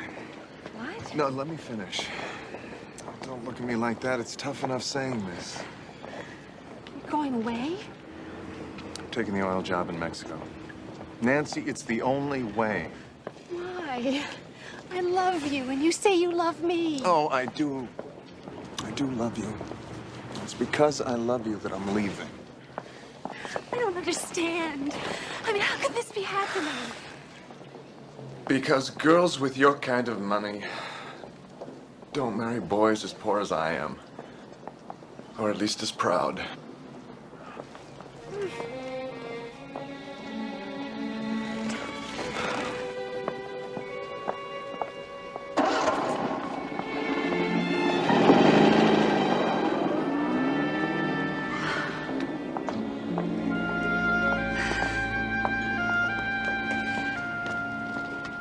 Are you all right?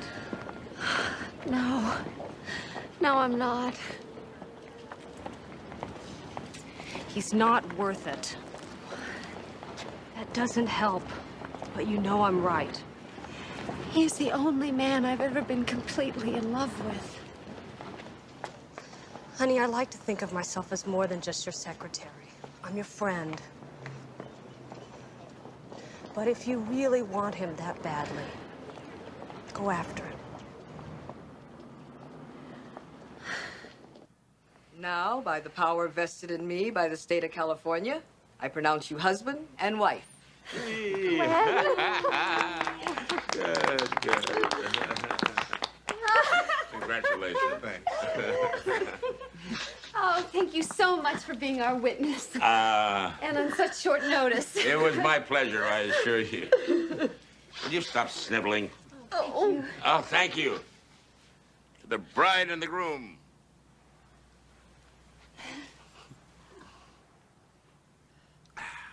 You will take good care of her, won't you? Oh, I will. Much happiness to you both. Oh, you don't have to wish it. I absolutely know we will be. Oh. Oh, wait.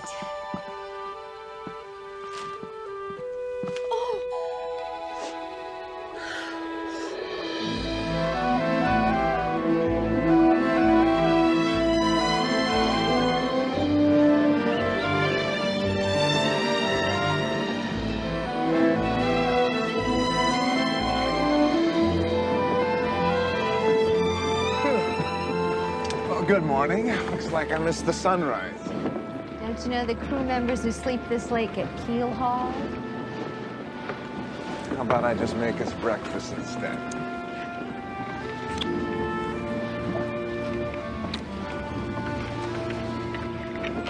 Take the wheel for a second. Okay.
got to keep looking. She could still be out there.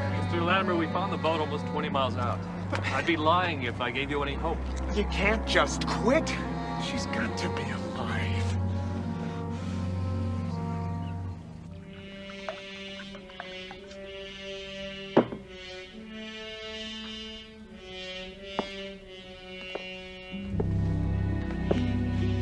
Mr. Latimer, I find that highly inappropriate. Celebrating? Celebrating alone, that is.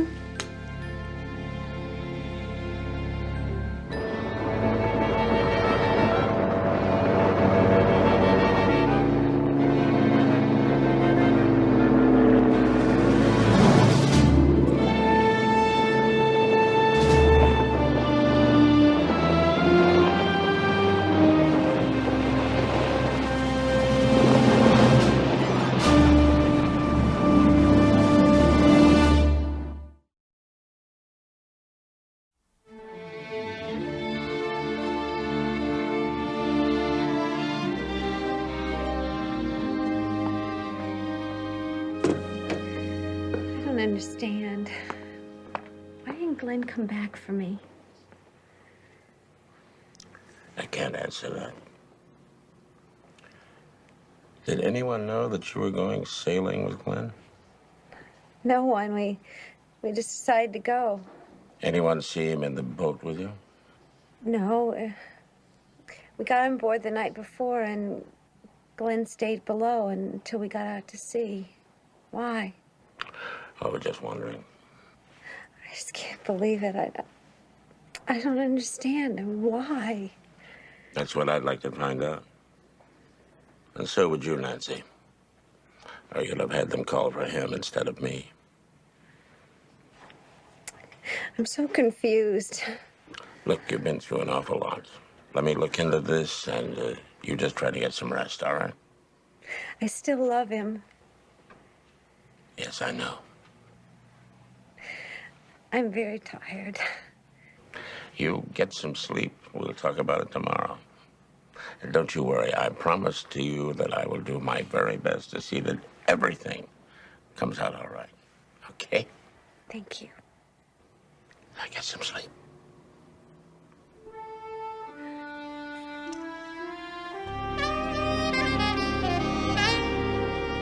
The young woman is one of the richest heiresses in town. She marries this man that she's known for less than 2 months. You know, Vale's reporting a 60-inch base. Heard they may even open the back bowls. Maybe I'll take those powder skis. You know, I was a hot dogger when I was a kid. Really? Oh, yeah. Anyway, the young woman and her new husband go out on her sailboat, and he pushes her overboard.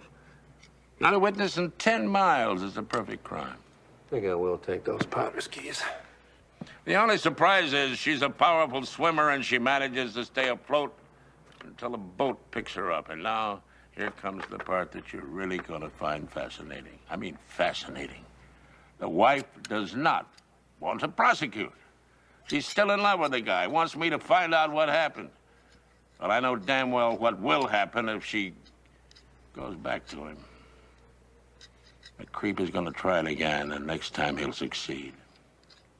What are you after? Look, Jake, what I need is someone on the inside, someone who can get close to the husband. Get the evidence we need to nail the son of a... JL, I haven't had a vacation in 3 years. And this is the only week that my friend's house is empty. Well, I'll send Derek in. He's dying to go undercover anyway. Oh, perfect. He'll fool everybody. Jake. What? This is the girl who testified for me in the McDevitt murder trial. Hell, she won the case for me. The defense bludgeoned her, and she knew they would, but she came through for me anyway. Oh, you're saying you owe her then, right? That's what I'm saying. Perfect. Then you go undercover. Jake, the girl's father gave his life to good works. Hell, he practically built the medical center. Look, JL, I don't give a damn if he built a retirement home for the old prosecutors. The answer is still no. I'm not talking about cancellation. Haven't you ever heard of postponement? No, not from you. We're talking about 48 hours tops to save a life, huh? I gotta nail this down before she's able to leave the hospital. We've got 48 hours before this creep husband of hers knows she's alive. No. You know, Jake, I'm no softy. But if anything happens to this girl,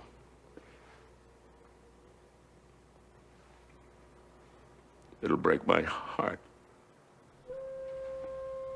Stop it. Stop it right now. Don't try to make me feel guilty because it's not going to work. Jake?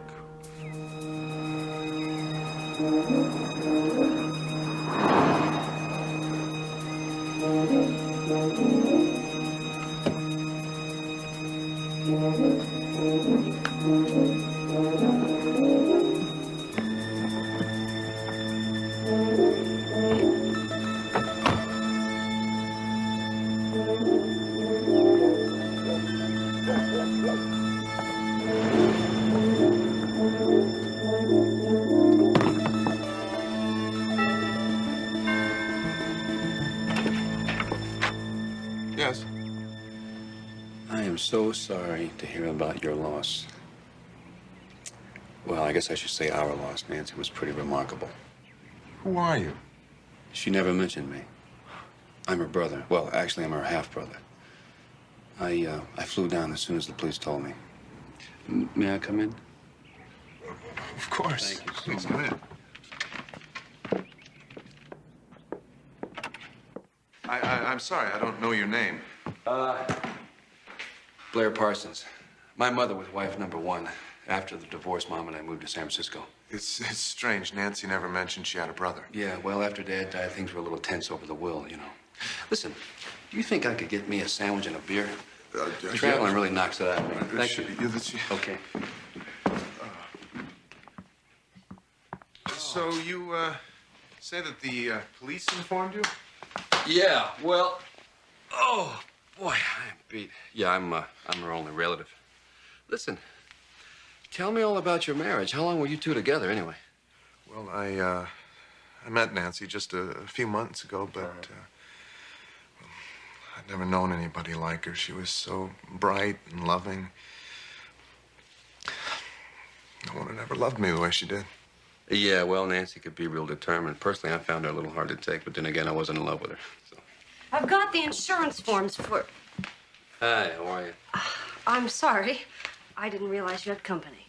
Connie, this is Blair Parsons, Nancy's brother from San Francisco. Hi. I'm Connie, Nancy's secretary. You're her brother? Well, I'm her half-brother. Forgive me, I'm sorry to seem so confused. It's just... Well, she never mentioned you. Well, I guess we were a very private family. Of course. Please accept my condolences. Sure, thank you. Blair, how long are you going to be in town for? Well, my plans.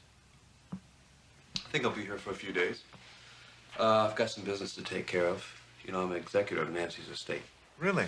I thought the bank was. No, I'm taking care of her holdings up north. You see, you thought her father had money. You used to see the other side. Well, they got mega bucks, if you know what I mean. If I could be of help in any way, I'd be... Do you mind if I stay here? I mean, I could go to a hotel or something, but since we're family, I figured... No, you should stay here. Good, thank you. Listen, don't mind me. I'll just go upstairs and find an empty room, okay? Thank you.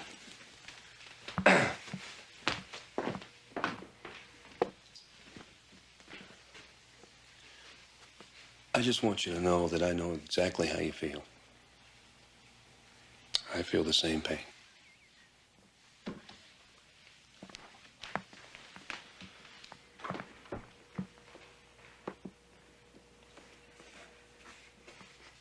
Do you believe him? About Nancy's mother having money? I know the whole family. Whether he's her brother or not. Glenn, someone shows up at the door and says he's a relative, and you invite him to move in. What am I supposed to do? Ask for photo ID? We gotta think. If he's legit, then we don't want to make him mad because he could get suspicious. But if he's a fake... Yeah, he could be out to steal Nancy's... I mean, my money. Our money. Nancy told me everything. I mean, you don't know the hours I spent listening to her childhood. I don't remember anything about any half-brothers. Half-brother. Can't afford for you to be even half wrong. Mr. Cooley, please? You calling Nancy's lawyer? Hi, Grace. This is Connie, Nancy Latimer's secretary, for Mr. Cooley. Be careful. Now, don't give anything away. Mr. Cooley, thank you for taking my call. No, not Texas. Well, something's come up that's taken me by surprise, and, well, you know how protective I am. Well, someone has shown up who claims to be Nancy's half-brother. Blair Parsons? I was wondering about the sandwich and the beer. Who's that? Oh, Connie's calling Nancy's lawyer. Oh, Cooley. Oh, let me talk to him. Yeah, let me. Hello? Hello? You cool? Hey, Mr. Cooley. Hey, Blair Parsons, how are you? Yeah, I thought that was forgotten about. Uh-huh. Well, look, if that's your attitude about that situation, then I guess I could just get the court to appoint another trustee. How about that? I'm sorry, it's a little misunderstanding about some check I wrote against my trust fund. Damn lawyers, how you would think it was his money. Well, Mr. Cooley is very Yeah, conservative, and that's why Nancy trusted him. He was very helpful in settling the estate. I'm sorry. I came right in here, you were on the phone, I interrupted, I grabbed it out of your hand, I hung the phone. I'm so sorry. I didn't mean to interrupt like that. I'll call back. I'm It's all sorry. right. I apologize. I really. Listen, when you're calling back, could you apologize for me? I would really appreciate it, okay? Thank you so much.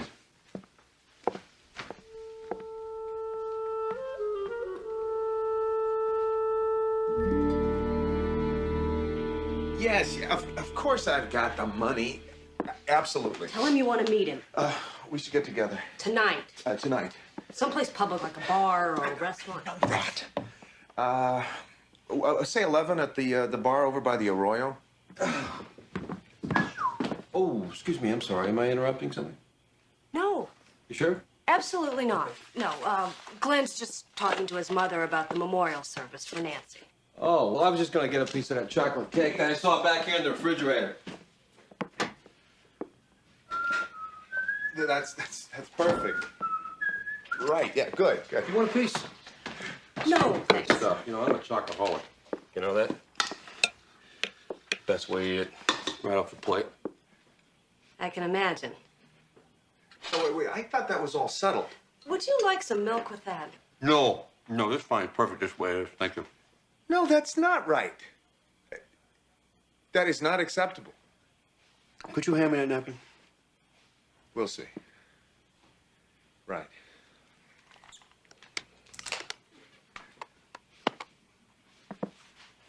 You have to give me all the details about the memorial service. I'm sure there's probably something that I may want to contribute. Of course.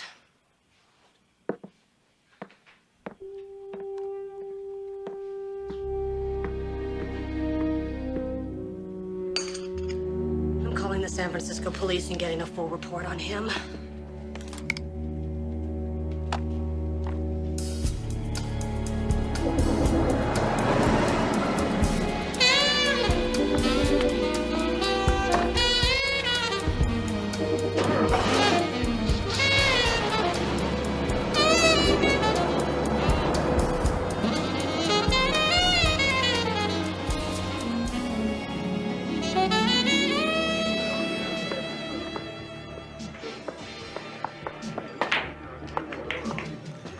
We're talking quality merchandise here.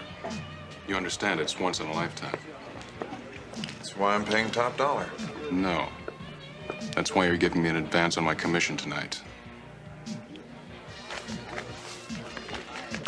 Glenn! Hey, thought that was you. What if I borrow this chair? Thank you.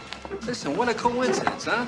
Come in here for a quick drink. I look across the room. I say to myself, it can't be, and it is. How you doing? Hi, how are you? This is Blair Parsons, my brother. Hi, how are you? Look, I don't believe I got the name. All my sympathy for your sister's death. Oh, thank you very much. Yeah, it's a terrible shock. It really is. But no, I'll tell you something. Glenn here is doing a great thing. He's getting out there with friends, putting it all behind him. You know, I think that's really terrific. And I really admire that, by the way. I'll say goodnight. Good night. Something I said? No. You're here, you're trying to do private business with yourself, and I come in here, open my big mouth like I own the place, and I'm so sorry. I didn't even think. We were just finishing. No, look, let me go apologize. I'll be right back.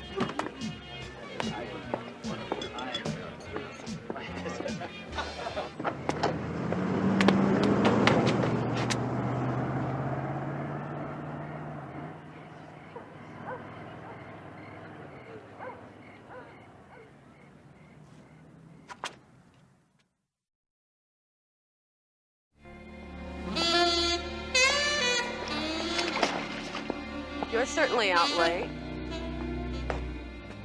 I was just, visiting our neighborhood bar. May I be direct, Blair? I'm a tough guy. Try me. You're so different from Nancy. It's hard for me to believe that you're related, much less brother and sister. You sound like you knew her pretty well. I was more than just her secretary. I was also her nurse. Is that so? You sound surprised. Well, like I said, we're a very private family. Well, you knew about her problem, of course. Well, if you're talking about the depression, yeah, I knew about that. That's an understatement. Why do you think there isn't a single door in this house with a lock on it? Trying to tell me that my sister tried suicide? Only about once a month. That's why Glenn was so very good for her. How did she mean him? You know, you kind of caught me by surprise here, swimming without my suit on. Mm-hmm. My robe is on the chase. You were about to tell me how Glenn and Nancy met. I was a matchmaker. I knew Glenn casually, and I thought they'd be perfect together. And I was right. She was so happy the whole time they were together. If you were a gentleman, you'd hand me my robe. Well, if you were a lady, honey, you wouldn't have called me over here with no clothes on.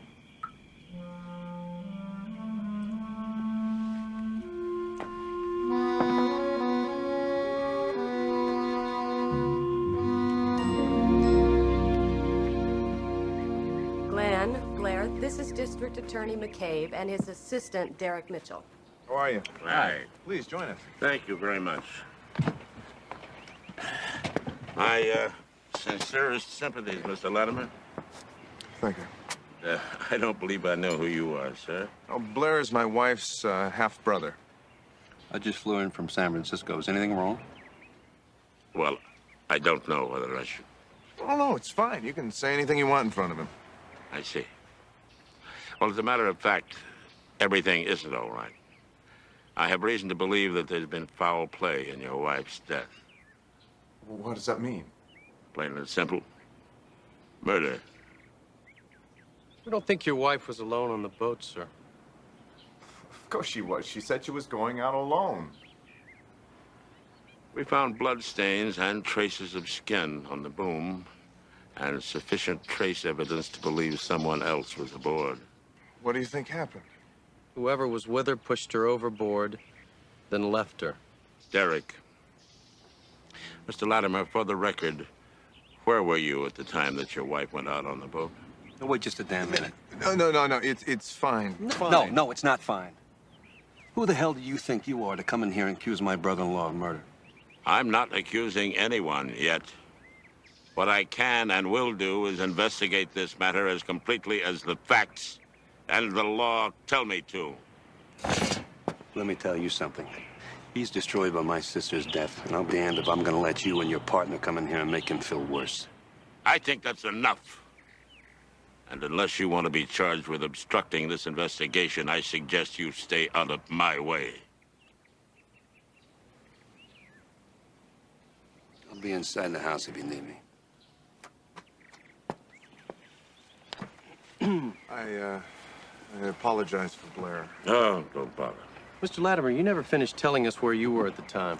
Yes, that's right, Mr. Latimer. I was here. I mean, Connie can vouch for me. Really? Well, I guess that answers that. Thank you, sir. Good day. Thank you. McCabe knows. He's guessing. Oh, about the blood, about someone else being on the boat. I'm telling you, he figured it out. So what if he has? If he suspects anybody, it's your brother-in-law. What if he finds out about the money? Darling, sweetheart, you're okay. There is no proof. There is no proof. Do you hear me? You're safe. We have each other, and you are safe. You are perfectly safe. Mm-hmm. Okay?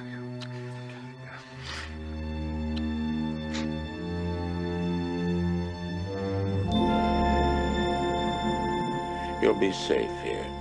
It's private. Nobody can reach you. You don't really think that Glenn would... Nancy, I talked to your banker, and your husband's withdrawing money.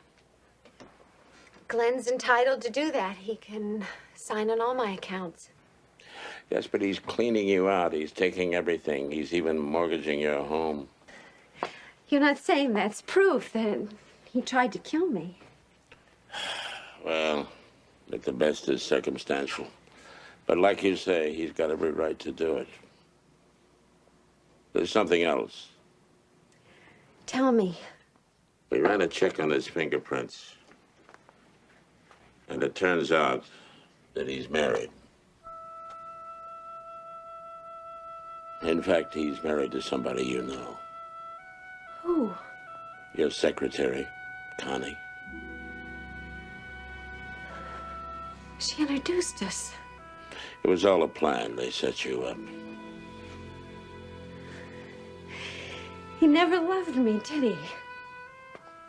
Even in the beginning. I'm sorry. No, he never loved me. It was only the money. Well, you get him. I want him to pay. Look, I give you my word. I give you my word that we'll do everything that's possible. And it better be enough. Because believe me, I want him to hurt the way he hurt me.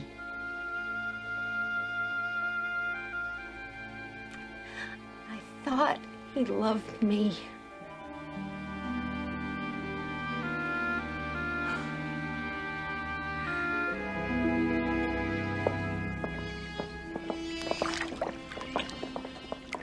Glenn! Glenn, come on in. The water's great. Thanks, but I've got work to do. Hey, I bet you do. You see, I've been down at the bank checking on Nancy's estate. If you'll excuse me, Glenn. Sure. See, we've got these inheritance taxes to be paid. Very little cash. Well, it's because... Because all the accounts have been cleaned out. Everything's gone. Liquidated. I'm involved in a small deal. You are, huh? Audacity. That's a quality I've always admired. That's enough. I don't have to explain anything to you. How about to the cops? See, it wasn't just a coincidence that I ran into you at the bar. Now, you followed me there? What kind of deal you making? Yeah, it's none of your business. Because I figure it's not only illegal, it's big. About $500,000 worth. And that's exactly what I can get out of Nancy's San Francisco account. Great. It's got nothing to do with me. Oh, yes, it does. It does if I go in with you. Tell you what, if the deal's right, I'll invest. Good old Nancy will make us both rich. How about that? Well, I still say it's got nothing to do with me. Didn't say you had to say yes.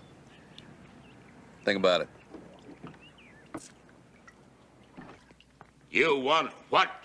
$500,000, 500,000. I heard that. I just couldn't believe it. Have you lost your mind? No, I haven't lost my mind. Mr. McCabe, sir, shouting is bad for I am not shouting. This is a reasoned discussion. Or it would be if you weren't making unreasonable requests. Look, Look, I need $500,000 if I'm going to get Glenn to let me in on this plan. It's as simple as that.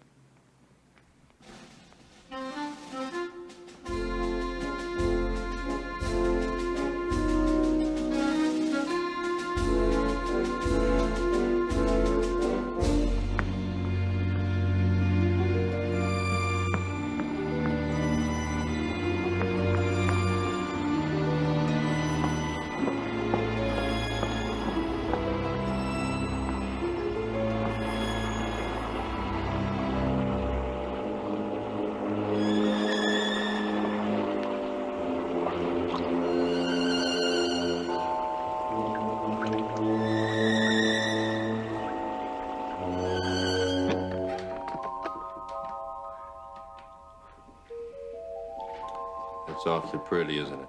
$500,000. It's nothing like it unless it's about to become a whole lot more. Yeah, I think we might be able to help each other. What are relatives for? You trust me? Nancy trusted you. And Nancy's dead. I think I need a little reassurance, like what the deal is. Well, it's real simple. And it's secret. And I'm real attached to this money. It's drugs. And there should be about a 10-to-1 return. When? Soon. When do I meet them? Oh, you don't. Hey, some things you just have to take on trust.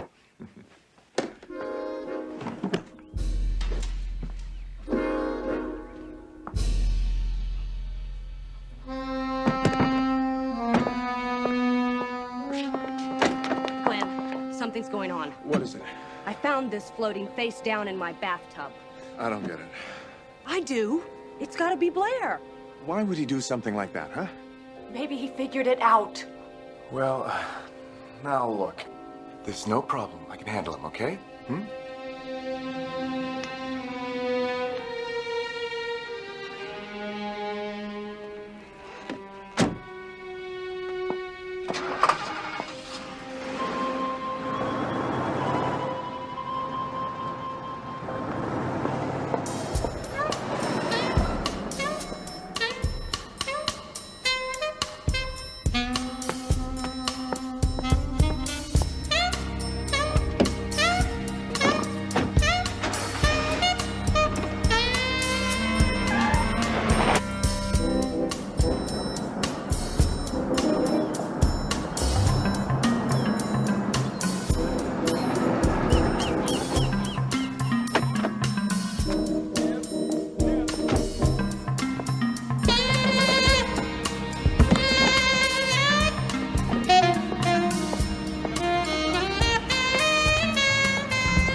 telling me that $500,000 is gone? But, sir, he didn't exactly say gone, did you? Look, J.L., look at it as proof that he's crooked, all right? Proof? Proof? Yes. You offer the man money you claim you've embezzled and he takes it? Well, the only thing that's proof of is my stupidity in trusting you with I can't even bring myself to say the words. It'll all tie together if we catch him, all right? We have no idea where the rendezvous is for this drug deal, and without catching him in the act, we're out of business. Proof indeed.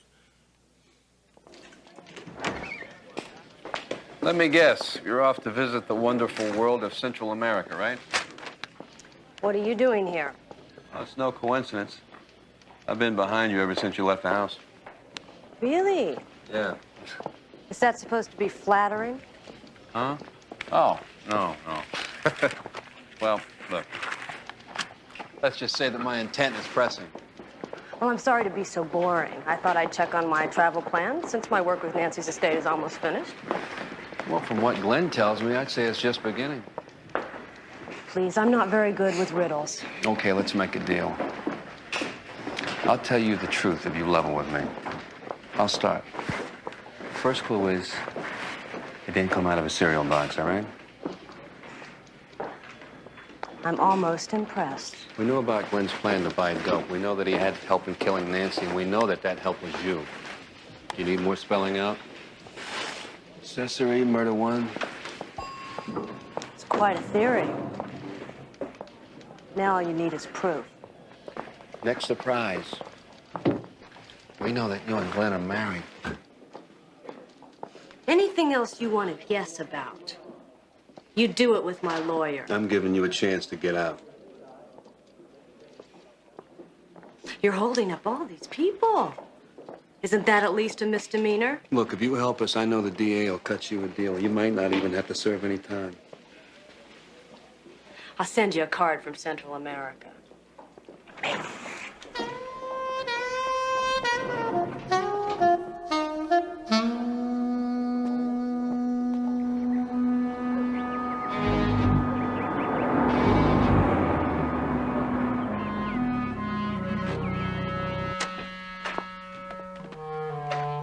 Glenn?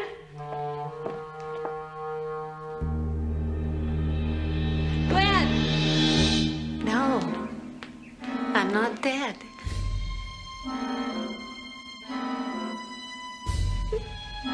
Oh, Glenn did his best. But he had no idea what a strong swimmer I am.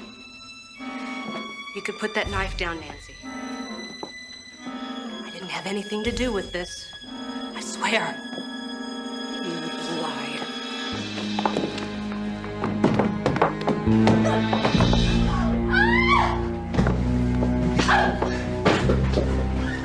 Now Glenn and I are even.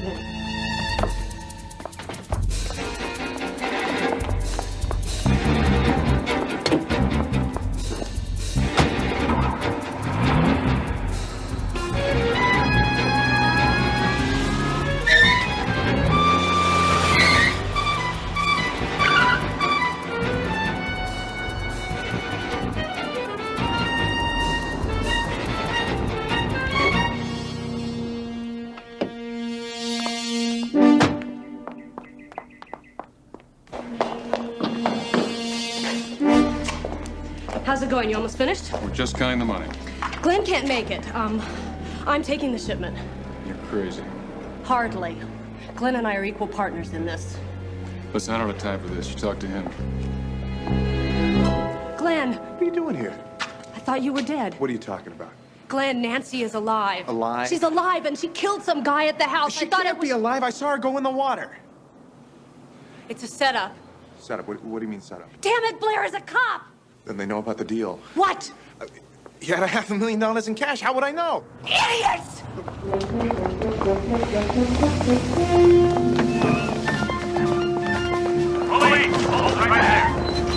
Aren't family reunions fun? I'm so glad we stayed close. It was a trick. All of it. All except the part about you testifying against Glenn. You play your cards right, you still might get a chance at that. Get him out of here. Aren't you gonna compliment Nancy on her performance at the house? I thought she was brilliant.